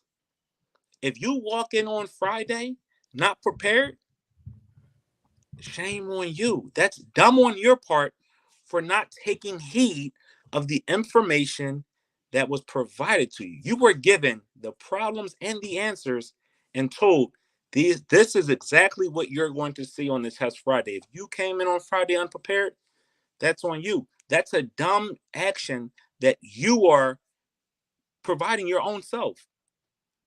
So that's why we said certain aspects, people do a lot of dumb things. And sometimes if you just sat back and thought about these things before you answer, it honestly, you honestly lend yourself to learning something before you even open your mouth, because it takes more energy to say, I don't know it, than to figure it out, to do it or to learn it. So now let's stay right there. So KD, even if I'm around you, I'm going to start soaking up things just about you or that you like or whatever, just because I'm around you and I'm soaking up your energy. Now, if you're around me and you're not doing that, that is a mistake on your part. Well, you can call it a mistake, but I've never been one to soak up anybody's energy like that. KD, what I'm saying to you is that if you purposely just be like, yo, whatever you're interested in or whatever you care about, I don't care about that, so I'm not going to learn nothing about that. That is a mistake. And like you always say to us, are you really interested in that person? Then show me how you're interested in. Well, I mean, if it's not something that interests me, Katie, listen. Weaves don't interest me, right? But I can tell you more about weaves than you know. I bet you're a better person than me. I stuff like that. All right, so how about this? If it's not something that interests me, please, people, That is It not don't we know we impact gotta, me. I know we don't gotta, see it. we I know have we a gotta black put a public and white to it. disclaimer on shit like this. And by no means are we picking on KD. Please don't think that. So KD, you said you don't pick up on energies. You've been our friend now for 2.5, 3 years. We've been entwined with each other for that long. The three of us. She always say she Each pick is up a on year and a energy. half now. I'm lost. Right? If you don't know what we like as far as the things that we like as far as sneakers, or you say, I don't know, that's a shame on you, because we know more about you than you do us, and you're around us. So is that not a disservice to yourself? You can't say, What do y'all know about me? I cannot. We know your favorite color is blue. No. No, you ask the question. I can rattle. You can't check me and don't think I don't know. I'm gonna answer you. Okay, well, let me ask y'all a question. You asked us. What do I get up and go and do day to day? Exactly what do I do? You get up and take care of somebody. Tell me. No, what she my says basically like some assembly line shit. No, she also has somebody that's in the corner that she goes and makes sure she's look at her.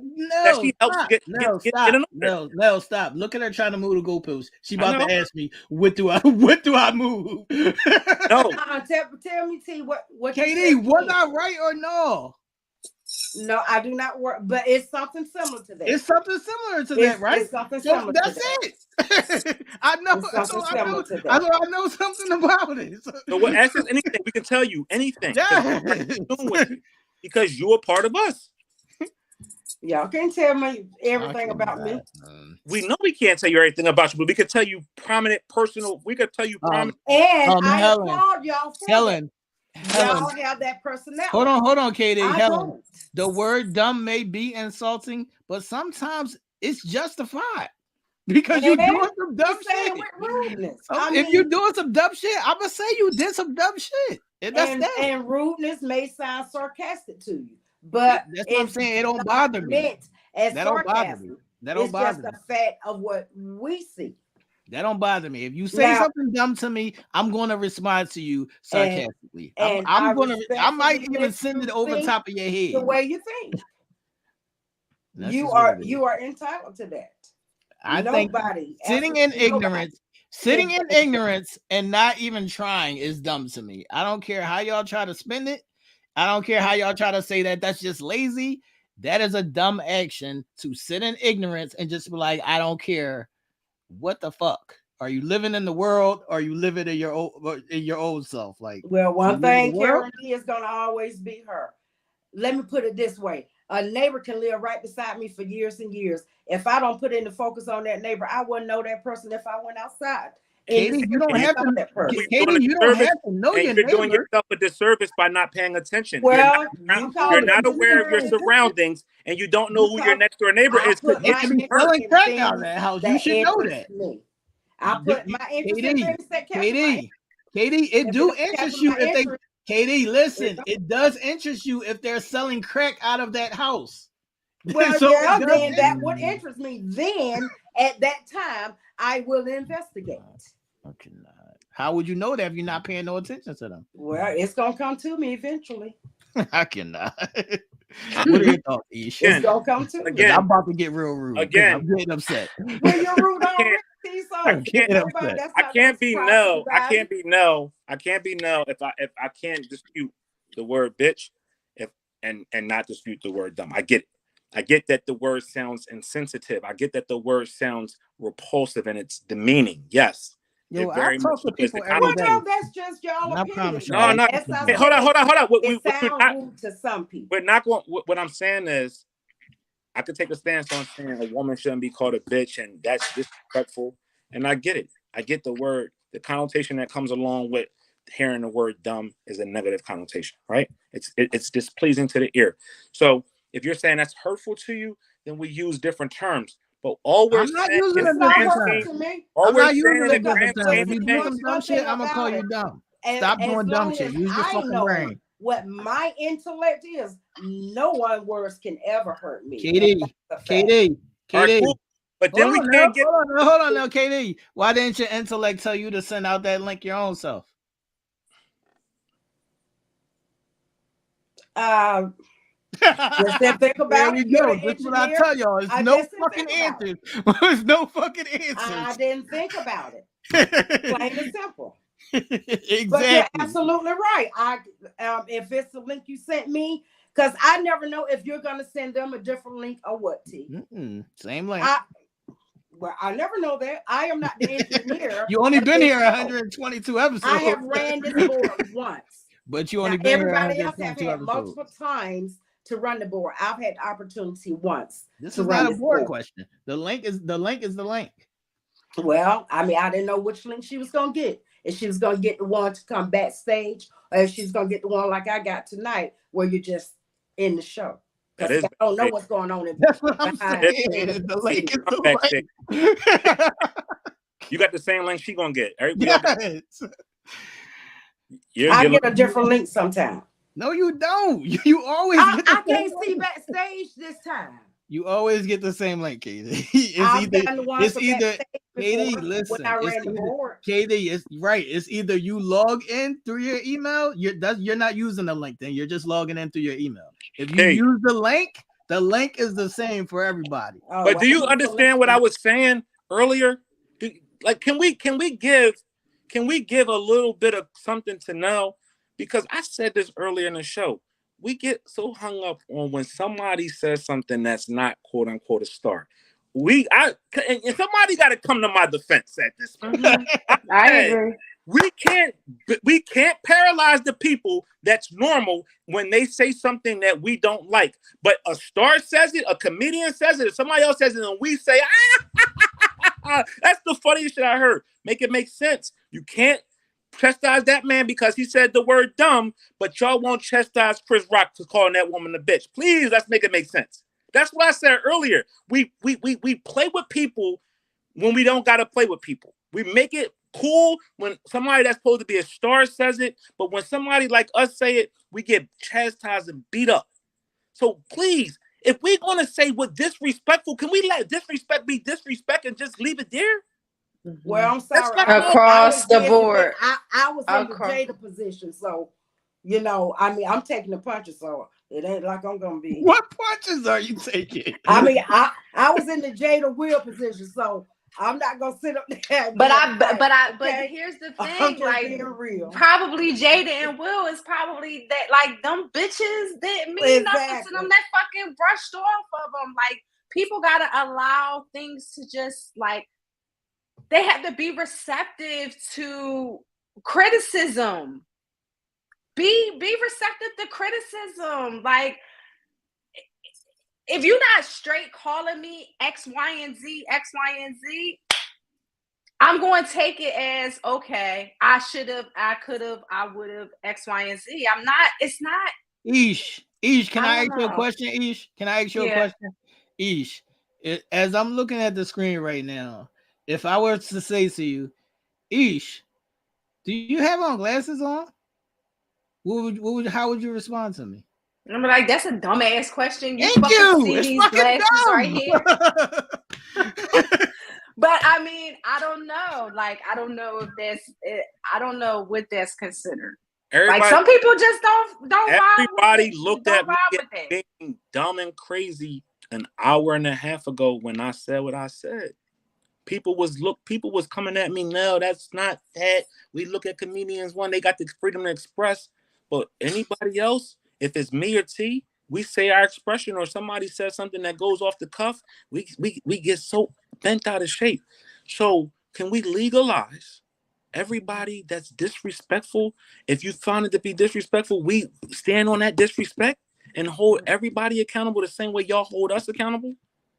Because you can't tell one group of people, oh, it's okay because you're a star and you make $40 million, but people that care more for you than the $40 million man, we the bad guys, and we so wrong, and we this, and you challenging us how well we know you. We know you real well. We might know you better. As far as the one who's making all of the money, he and I don't have anything personal. That's the reason why So, you like can't I get upset at. I So was that and my busy point being- exactly. You Look, can't get I was upset about the busy being people. the Chris Rock with the But- slap. Boom.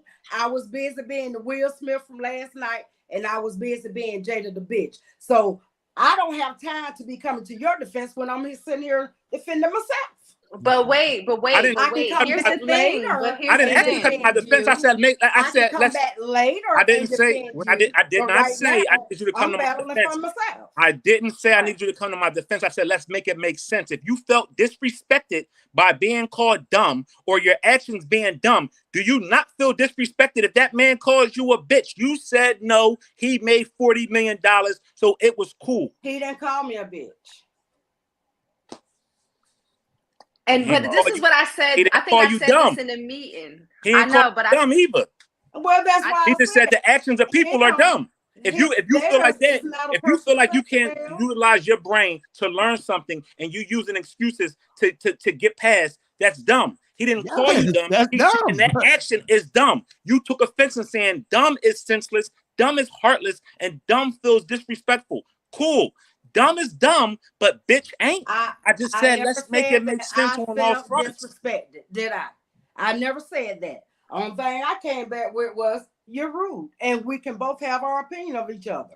That's all I said, because I said that the words don't bother me because I know what my level of intelligence is. Just because I'm not interested in sneaks, that does not define. Nobody's. Tell me what you're smart at. Go ahead. Since you want to play, let's play. Tell me what you're smart at. I'm smart. Tell me what you're smart at. Go ahead. I'm smart at ignoring rude people. I'm smart at. But listen. Tell me the intelligence. Tell me what are you intelligent at. Tell me where your field is. Tell me what you're smart at. Go ahead. But Tell me listen. something. Give me an answer, please. Give me something. Oh, Ignoring now you're about to piss me off. Ignoring rude people. Exactly nothing. All right, Yeah, so KD, you asked us, what do you do, right? On a daily basis. What do we do on a daily basis? You work in finances. I sell cars. Uh-huh. I sell cars. I know that. I sell cars. Works in finance. I used to work in finance. I used to work in finance. I sell cars. So it's not like I don't know. You said I work in finance. I sell cars. I don't work Okay, in that's finance a anymore. finance position, if I'm not correct. If I'm not I was a car salesman. He used to work in the bank. It's So given. work- It's given. I don't. It's given. It's I given. know I, exactly it's where you given. I work. don't pay I'm attention, selling. and I'm not Am I interested. correct? Ain't that what you I'm always say? done. No. If you don't do I'm- this, then you're really not interested.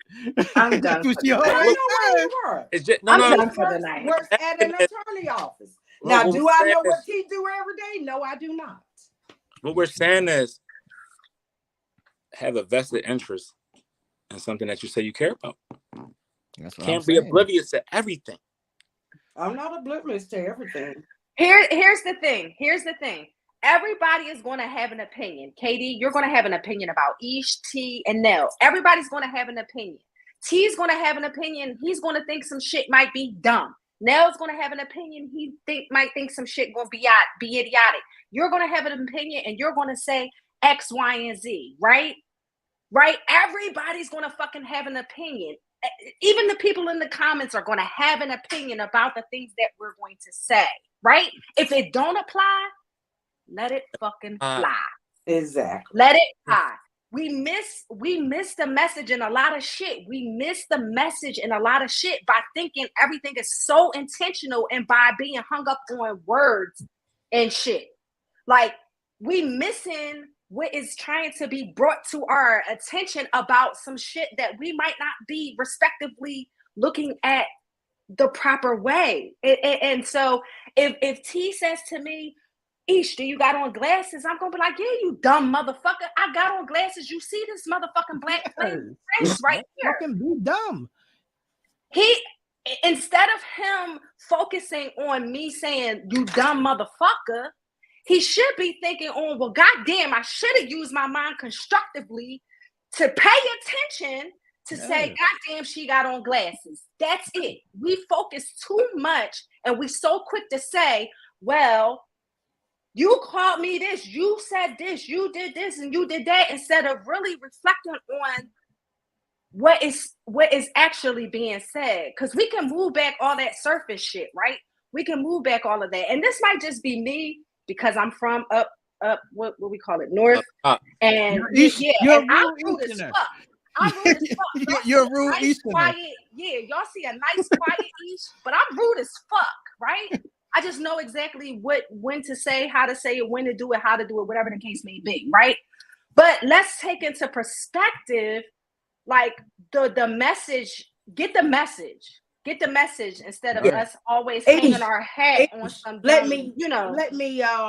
Okay, ladies, trust me, they are not on me. Thank y'all for wanting to come to my defense, but trust me, the fellas are not on me. We knew that this was going to be a hot topic. We knew it was going to get some blood to boiling. So trust me, KD is good. The fellas are great.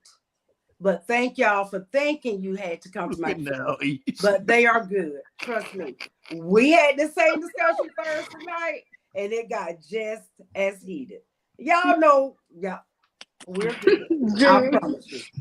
I agree, though. Make it make sense, man. I don't change. I appreciate that. I still don't change my stance on, if we're gonna say one thing is disrespectful and we outline other disrespectful things, let's stand on all the disrespect.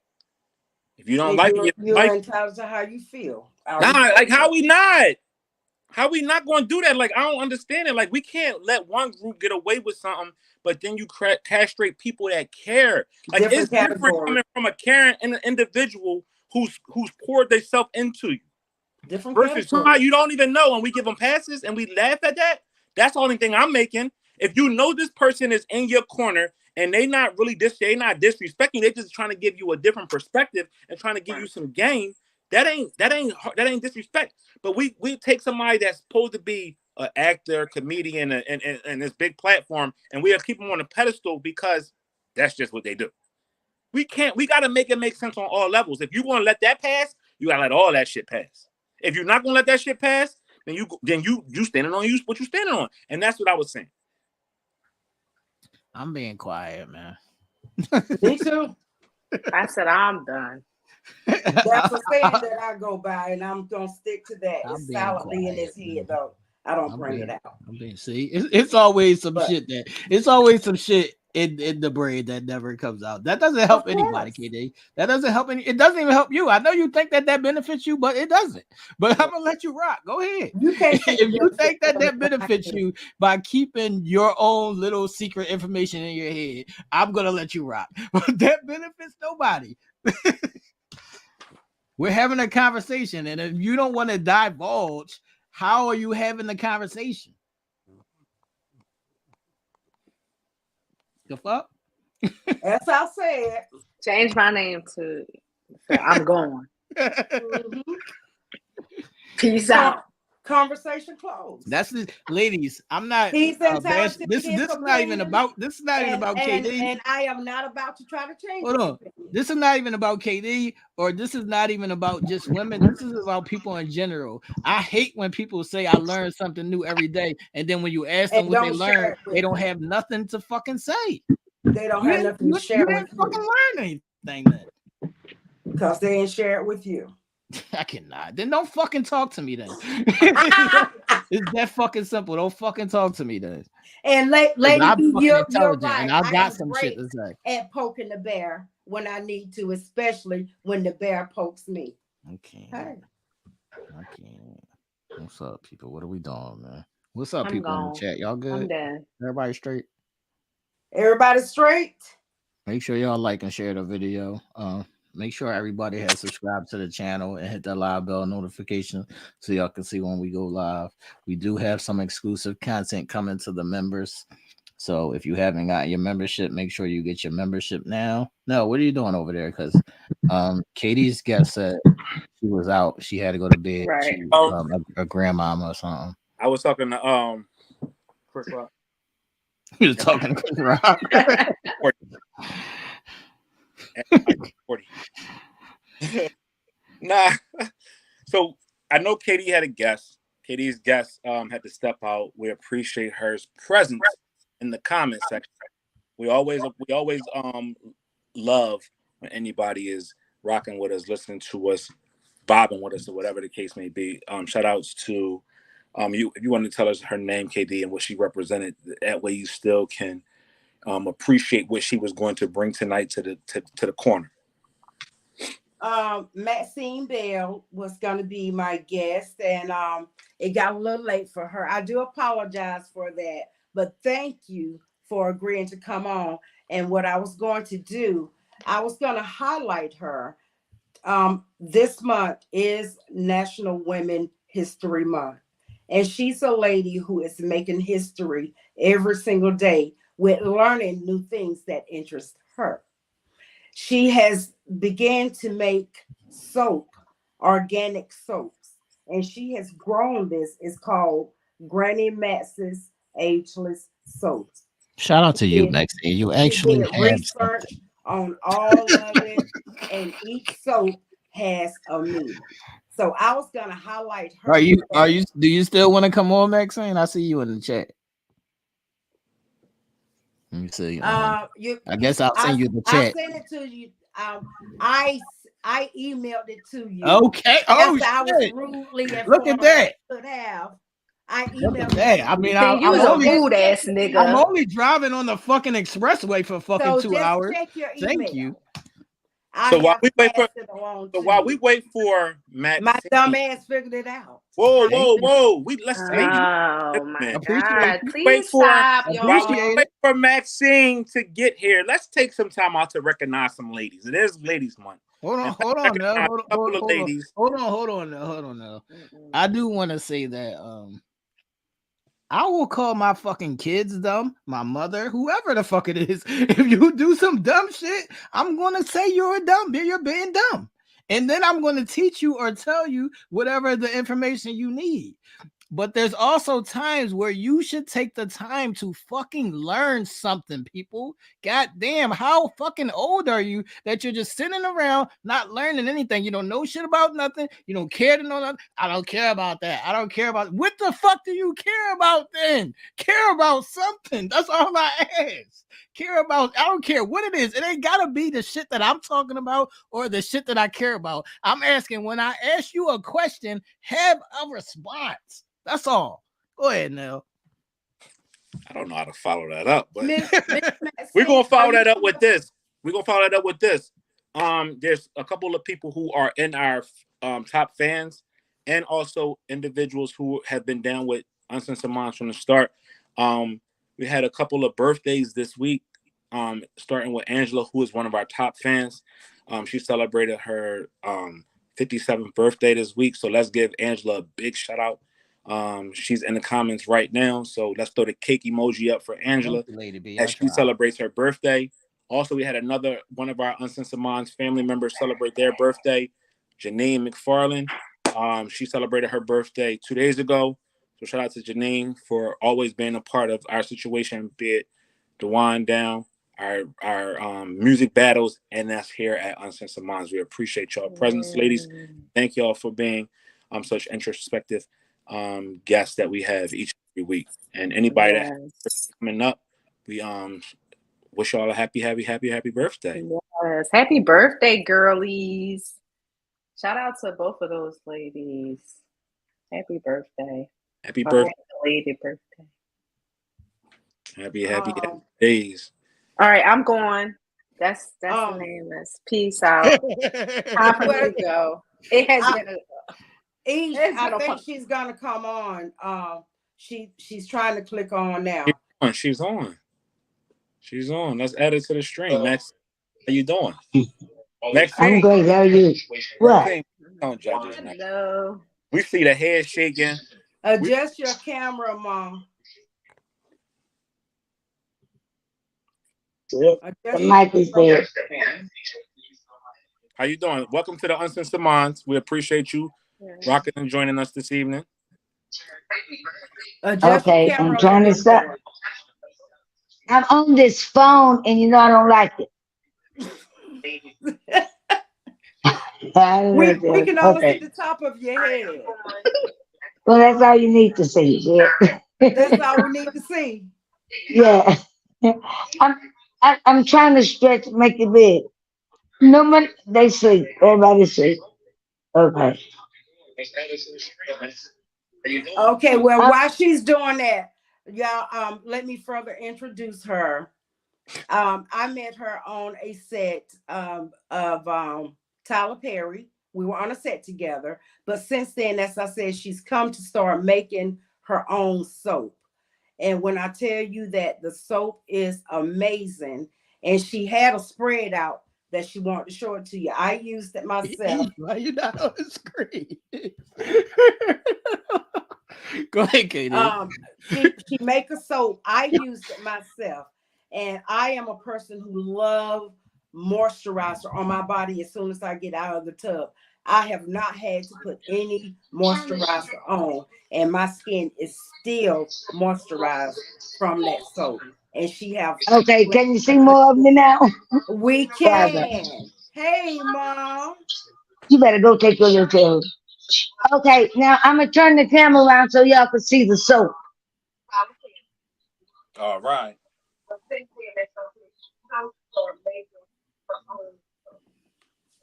It's your world. We can see you. She trying to get the camera turned around. She can't. She ain't gonna be able. No, no, I ain't trying to. I can turn the phone around. Yeah, you can turn the phone around. Yeah, you see it. Now this, now this soap here. This soap is for eczema and sensitive skin. Can y'all hear me or you listening to Karen? We can hear you, but you got to Okay. put the camera on the soap. Yeah. And this soap is for pain. If you have pain, that's what this is for. You got This what? white soap is Pain. for your pain. Like if you know, arthritis, most old people they say have arthritis.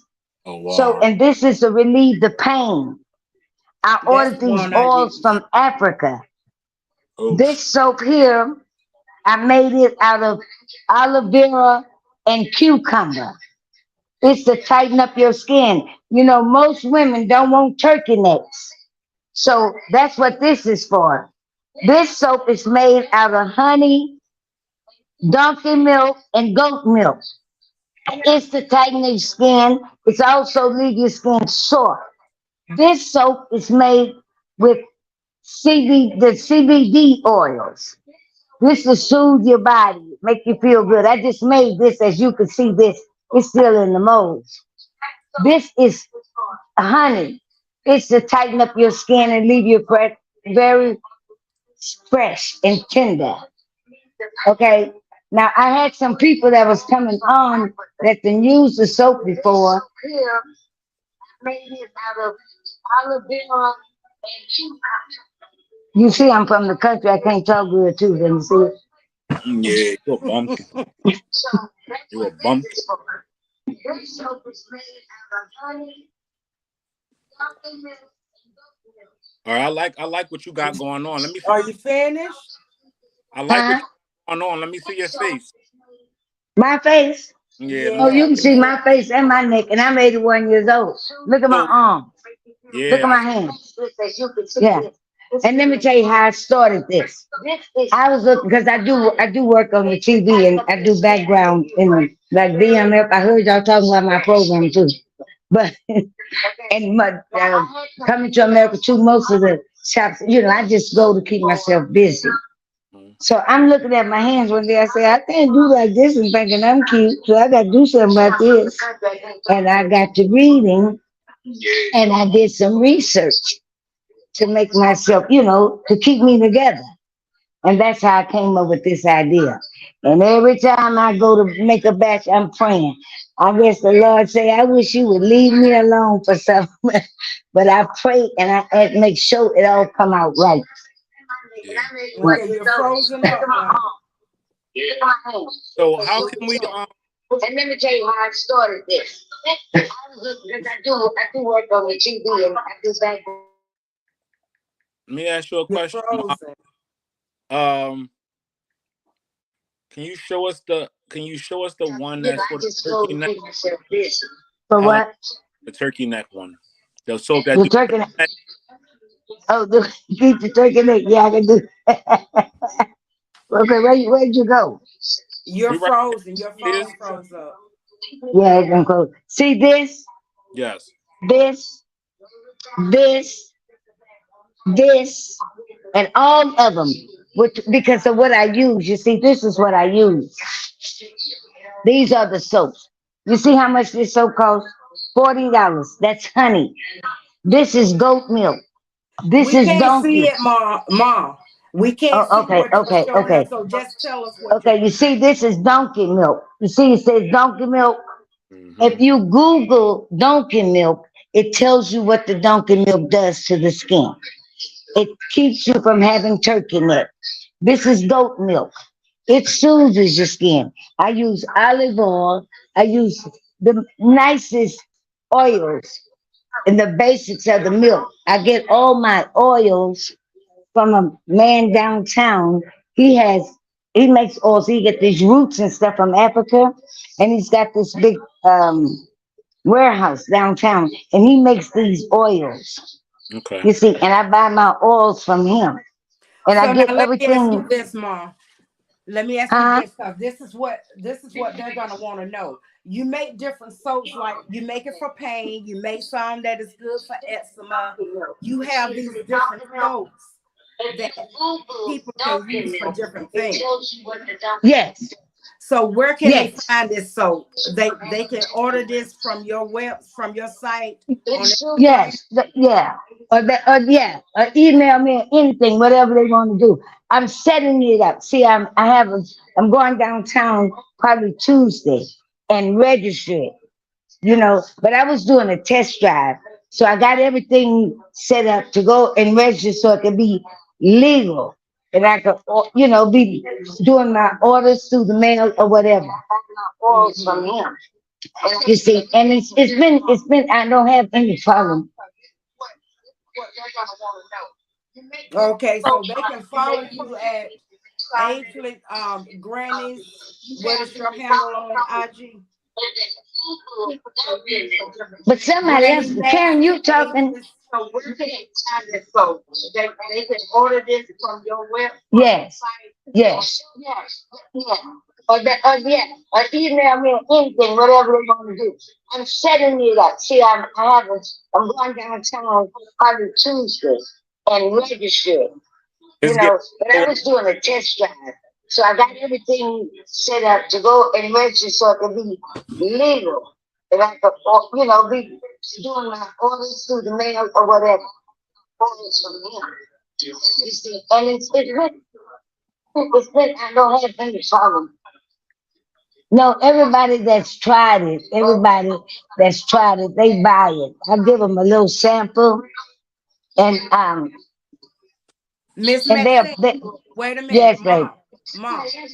We have a very bad connection. You're gonna have to turn your volume down in the back, but we're gonna go on and move past this because we got a bad connection. Okay. What we You what, got to what, turn what your we volume Because down. I'm hearing too much.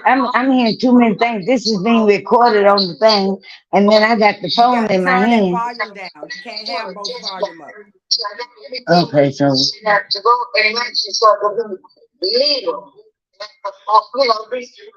I'm gonna turn the phone off. If But you can you turn the see me phone, on the TV? I mean, on the computer. no, man, we're gonna go on and wrap it up. I'm gonna put your handle where they can follow you on Instagram, okay? Because we have a bad Okay. connection. Thank you so much for coming on. We definitely appreciate you, and we will be. Okay. Now, if I could get a way to send y'all some soap so you could try it for yourself. Yes. I do make samples, and whatever you're interested in, I could send you some. I want the turkey neck one. Okay. All right. Thank All you. right. You Thank can you get so your much. turkey neck. Thank you so much for coming on. We definitely appreciate you and your presence. Okay. Have a And good All y'all night. be right. safe. Thank you. Here we have it. There we have it. We got the There you turkey neck. have it. And I'm pulling up her link now and just put it in the comments. And y'all can go to her link and see all of her soaps. But I promise you, I have not had to put on any moisturizer, and I am a person That's the first thing I have to do. But I still haven't had to put on any. So the soap so far has worked for me. We appreciate her input and everything that she got going on. Miss Maxine, give it up for Miss Maxine. Throw some hearts up for Miss. Yes. What was her handle again? KD, you have her handle? It's Granny Max. I would actually ask you to type it in the comment section, KD. So I am. Okay. I am. That way we can follow her and order her out. Very nice soaps. It's been an interesting show tonight. It's been spirited. It's been honest. No, look, I'm Kermit now. I'm Kermit. The frog? I'm doing the sipping tea, John. You phone is that? It's mine. Hold on.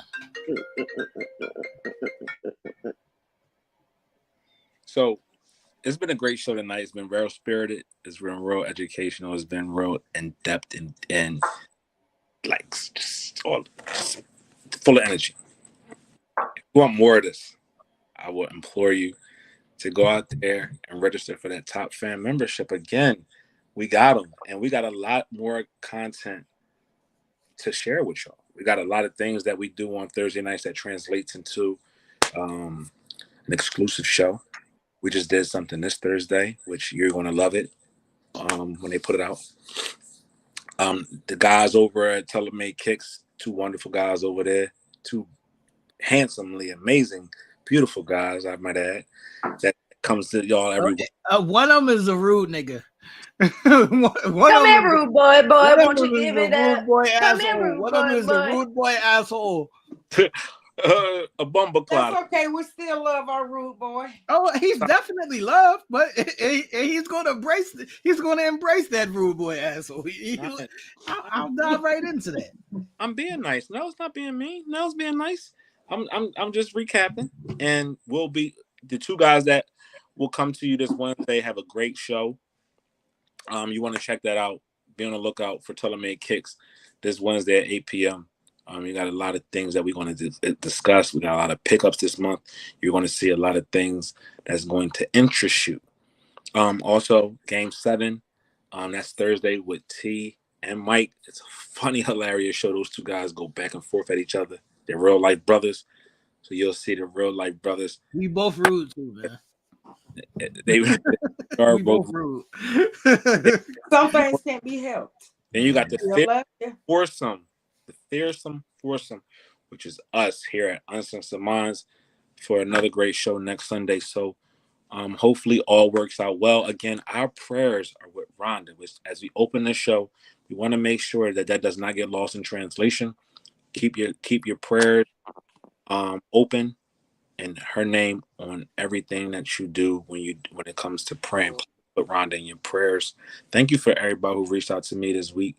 Again, you know what I mean, family is dealing with some tragic times. The funeral is coming up this week, so we will lay to rest our loved one. So thank you to everybody out there. Again, last week we dedicated the show to Dana, and I appreciate everybody's kind words and just wrapping me up with total love, you know, as we lost you know, a loved one that was, you know what I mean, real close to me and my sister. So I appreciate that.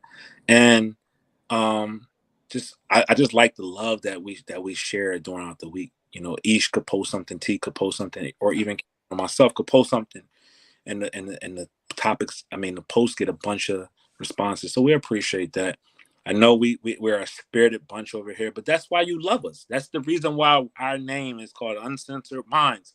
Our minds are uncensored, and we bring that shit to you each and every Sunday. So we thank you for always continuously rocking with us. And again, gotta say this. It's one of the most important things that we can say. Our opinions are our opinions. You don't have to like them. You don't have to agree with them.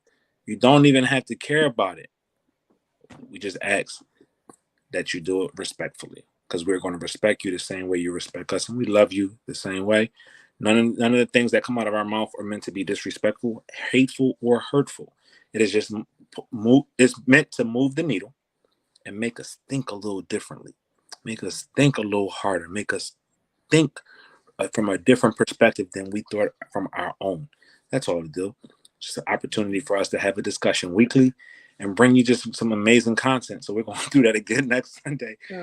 Absolutely. And Nell, tell them, like, this how our Thursday nights be, for real, for real. Y'all would think we hated each other come Thursday. Yeah, like, seriously, our Thursday nights be so, like, vigorous. But at the end of our Thursday nights, what we always do, and I can appreciate, and I'm gonna definitely throw some love and appreciation to two people, Ish and T, because at the end of the Thursday nights, Ish should have a game that'll make us laugh, and T will make sure that he wraps it up and being in the most professional way possible, and making sure that we are accountable for what we bring to this show on Sunday and throughout the week. And that's the true mark of a real family is, regardless of what we go through, whatever what we say, we come back and we love on each other. And that's what we want to show y'all. And that's what we want to bring to y'all every Sunday. So when y'all think we beating up on each other, nah. That's just, it's just beat real. up on KD. But it's all done in love. It's all done in love, ladies. But listen, remember when I was saying, KD, remember when we were talking about the whole Angela Yee situation, and I was like, yeah, but you know, if I'm sat in a room with a bunch of men that's coming at me or whatever the case may be, I'm going to be able to hold my own, and that's what you do. You hold your own. Like, always have, it's just a matter of, and then not only that, I feel like too, like sometimes everybody's just going to be, we just have to get in a space, especially in these open forums like this, where people are in the comments, people are in the chat, and we're having these conversations, that everybody's going to be entitled to their opinion, and that every opinion don't necessarily have to be a personal attack on, you know, me or Nell or T. Like, that's what make a good show. If everybody shared the same opinion, it would be a boring show. Facts. You know, that's what makes us great. I mean, because I'm going to be adamant in how I feel. You're going to be adamant in how you feel. We know T and Nell are going to be adamant in how they feel. That's what makes us uncensored. We're all entitled to how we feel, and we stand on it. Right.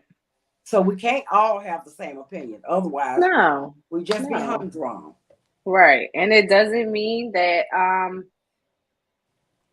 you know, and it doesn't mean that we don't love each other no less, or that we have any ill feelings towards one another. I think people just be feeding into sometimes the friction.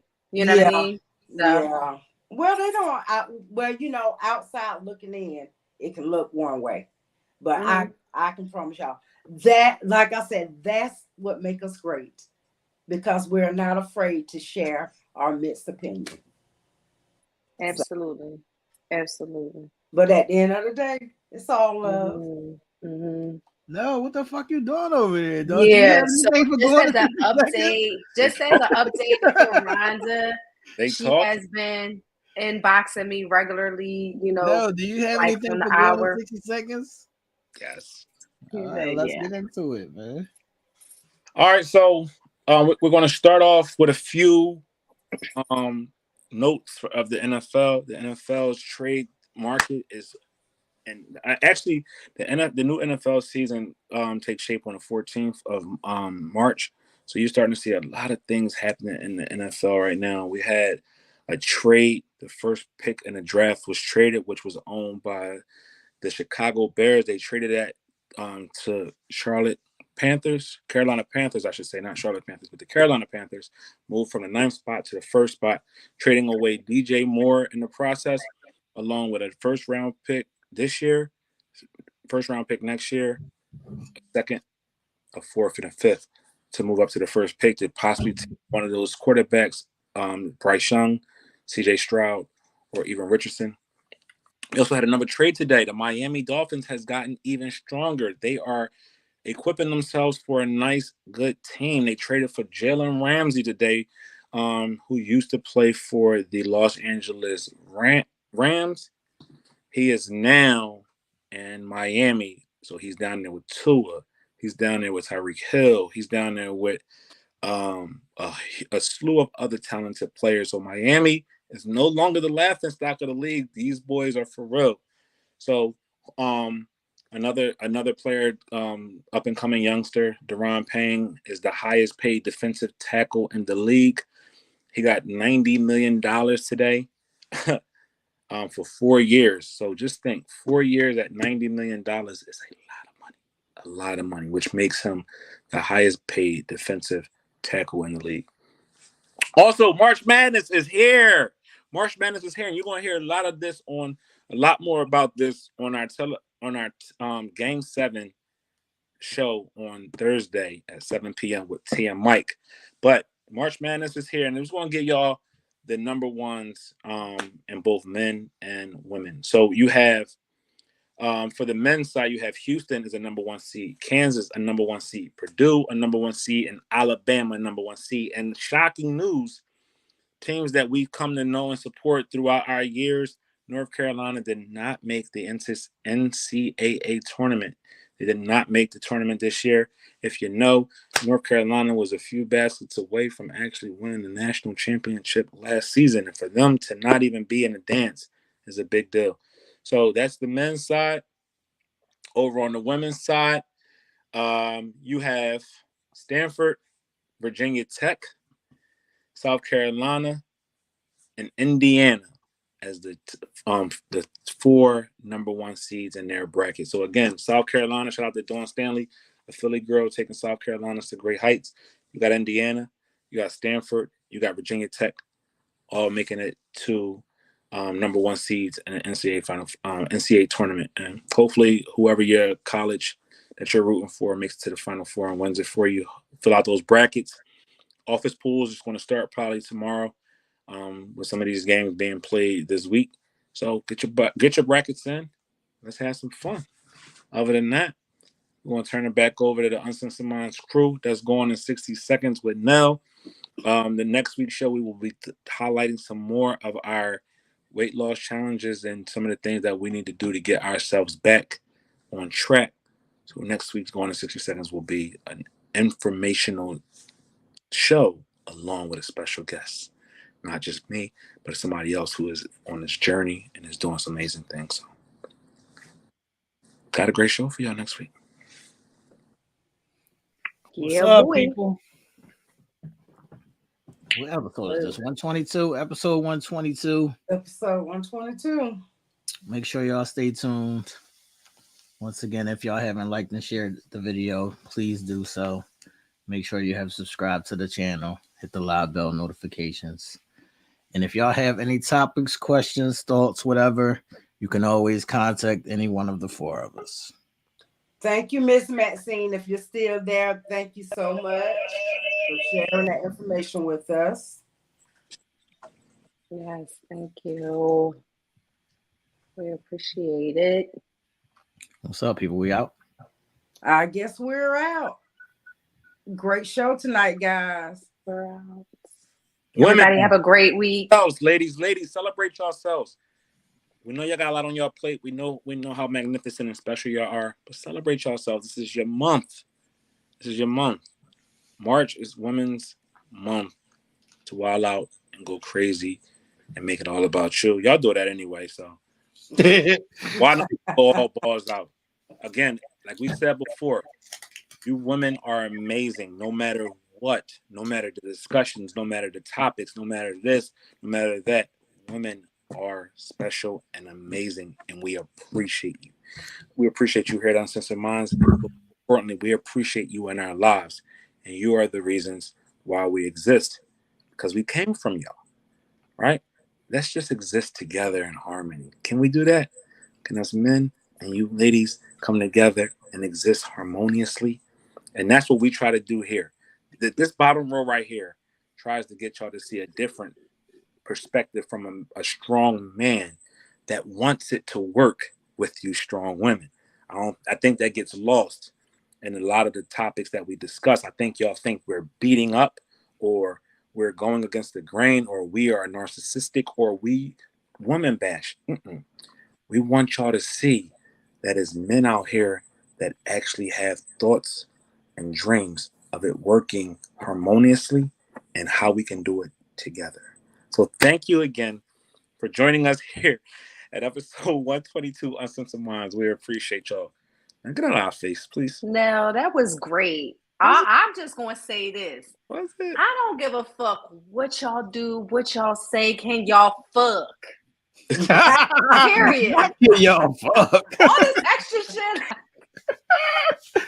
I mean, Can y'all I'm fuck? just What we doing? I'm just- What we doing? What I'm that just statement? joking. What we doing? I'm just lightening the mood. Ha ha, jokey, jokey. Come on, lighten it up, lighten it up. Don't call me daddy for nothing. yeah. Little meat, big meat. You know what I'm saying? Like, I don't need camera play. My shit real deal, Holyfield. let's get to the real shit at hand. I mean, the heavy shit is great and it's all that back and forth. What's up?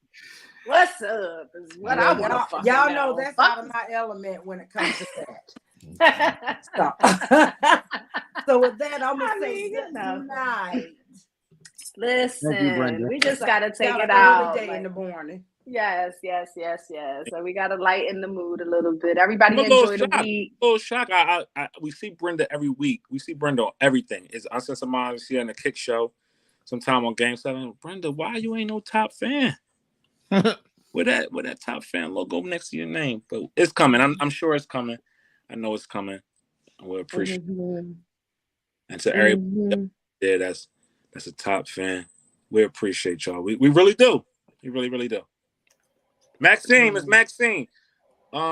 Thank you for coming on the show. We will be purchasing. I'm making sure I'm getting a turkey neck soap. I'm going to send those out as gifts.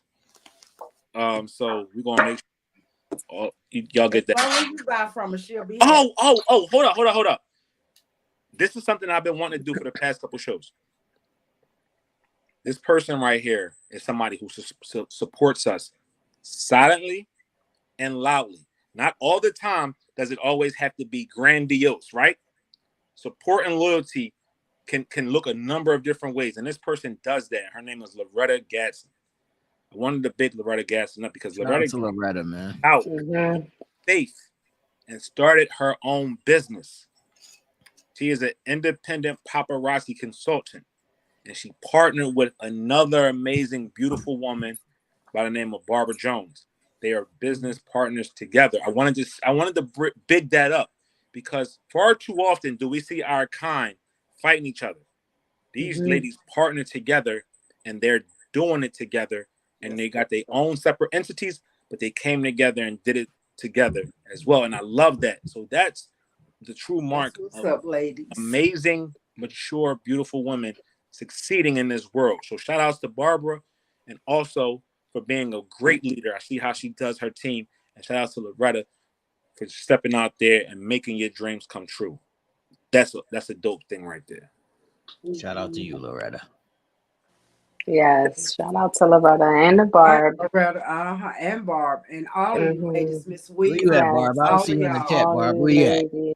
She'll be on the replay. Yeah, and there's a lot of people that's doing it. Like I just said those two, but there's so many names.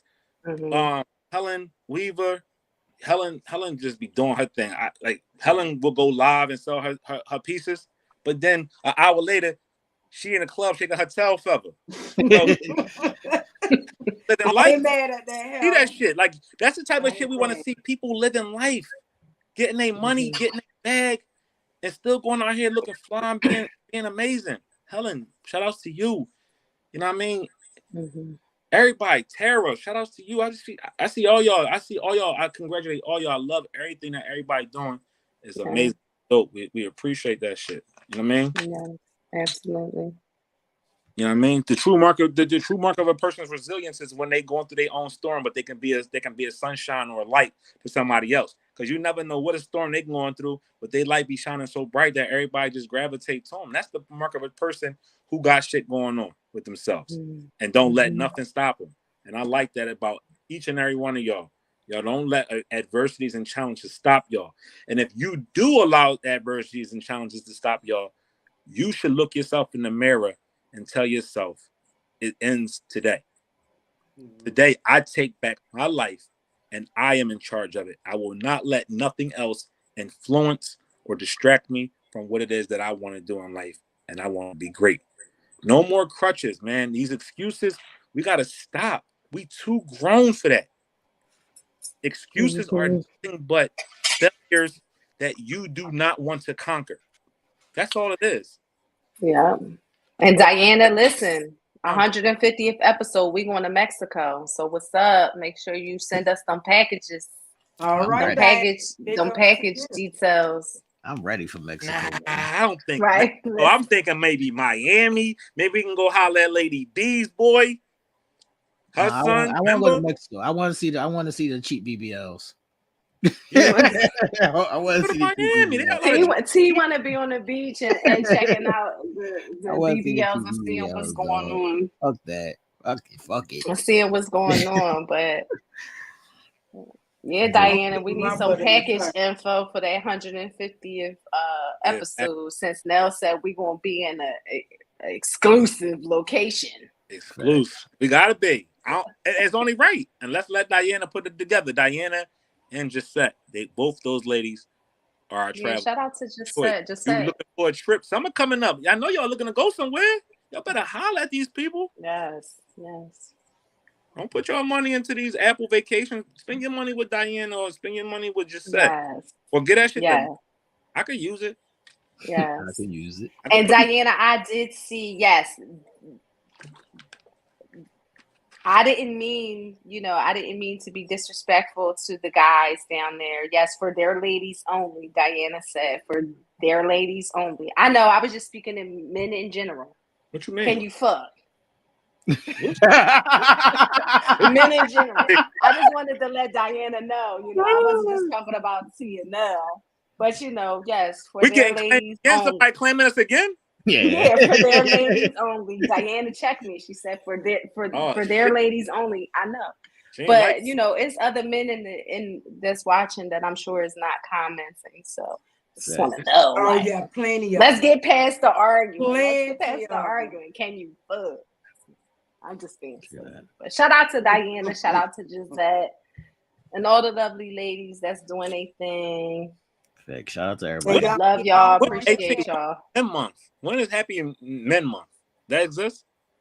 Yeah, that's in June, right? That's in June. It's in June. Fuck out of here, man. Get the fuck out of here. It's in June. That's it's the same month as Father's Day. It's the same month as Father's Day, right? We don't got one.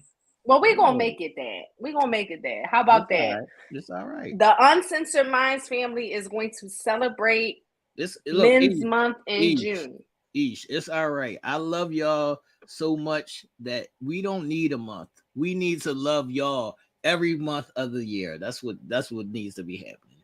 We need to show y'all love every month of the year. As we should. Don't need a month. We are men. Yeah, but y'all should be loved every single month, every single week, every single day. I love y'all. Y'all my brothers. I love y'all. We appreciate it. So that's all the time. June along with Father's Day. See, Diana, I was right. Okay. Thank you, Maxine. She said, it is purple, a thing. green, and white, ladies. I'm sorry. I was learning something new. Purple, green, and white is the colors for National Women History Month. So if y'all want to get into the colors, and each of those colors do have a root meaning behind it. So y'all can look it up.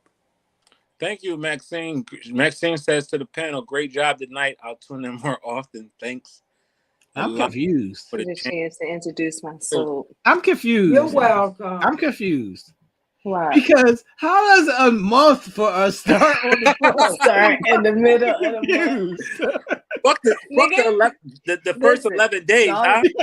Y'all only get 2 weeks. July, June 12th to what? The 30th? Confused. Y'all only get 2 weeks. Y'all only get 2 weeks. What the fuck? Well, there you have it. Lady B says Dr. Miami is good. So if we do decide to go and film the 150th episode in Miami, I'll be getting some shit tightened up. What y'all think? I like that. You should let us film it and put it on. That's what I was about to say. I was about to say y'all gonna want to film it, right? Now that would be some content to show. That would be some shit. I'm being in the room. I'm gonna be in the room because I need to see how this shit is done. You need to see how it's going. And listen, I need to make sure that I wake up and everything is intact and all of that. So I definitely need my folks around me making sure that shit is good. Actually, I'll watch summer, the door for y'all. This summer, I'm going to learn the waxing process so I could just start waxing the lady. Shit. Waxing the cooch. You gonna start the cooch? Yeah. That's my new trade. That's my new trade that I'm adding. Nobody never answered my question. My long list of trades.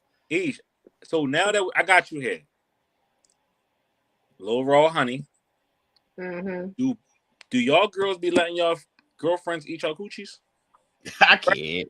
Episode over. Wasn't that one of the topics? Wasn't that one of the topics? Bye on that note. Y'all have a great one of the topics by Mr. Nell.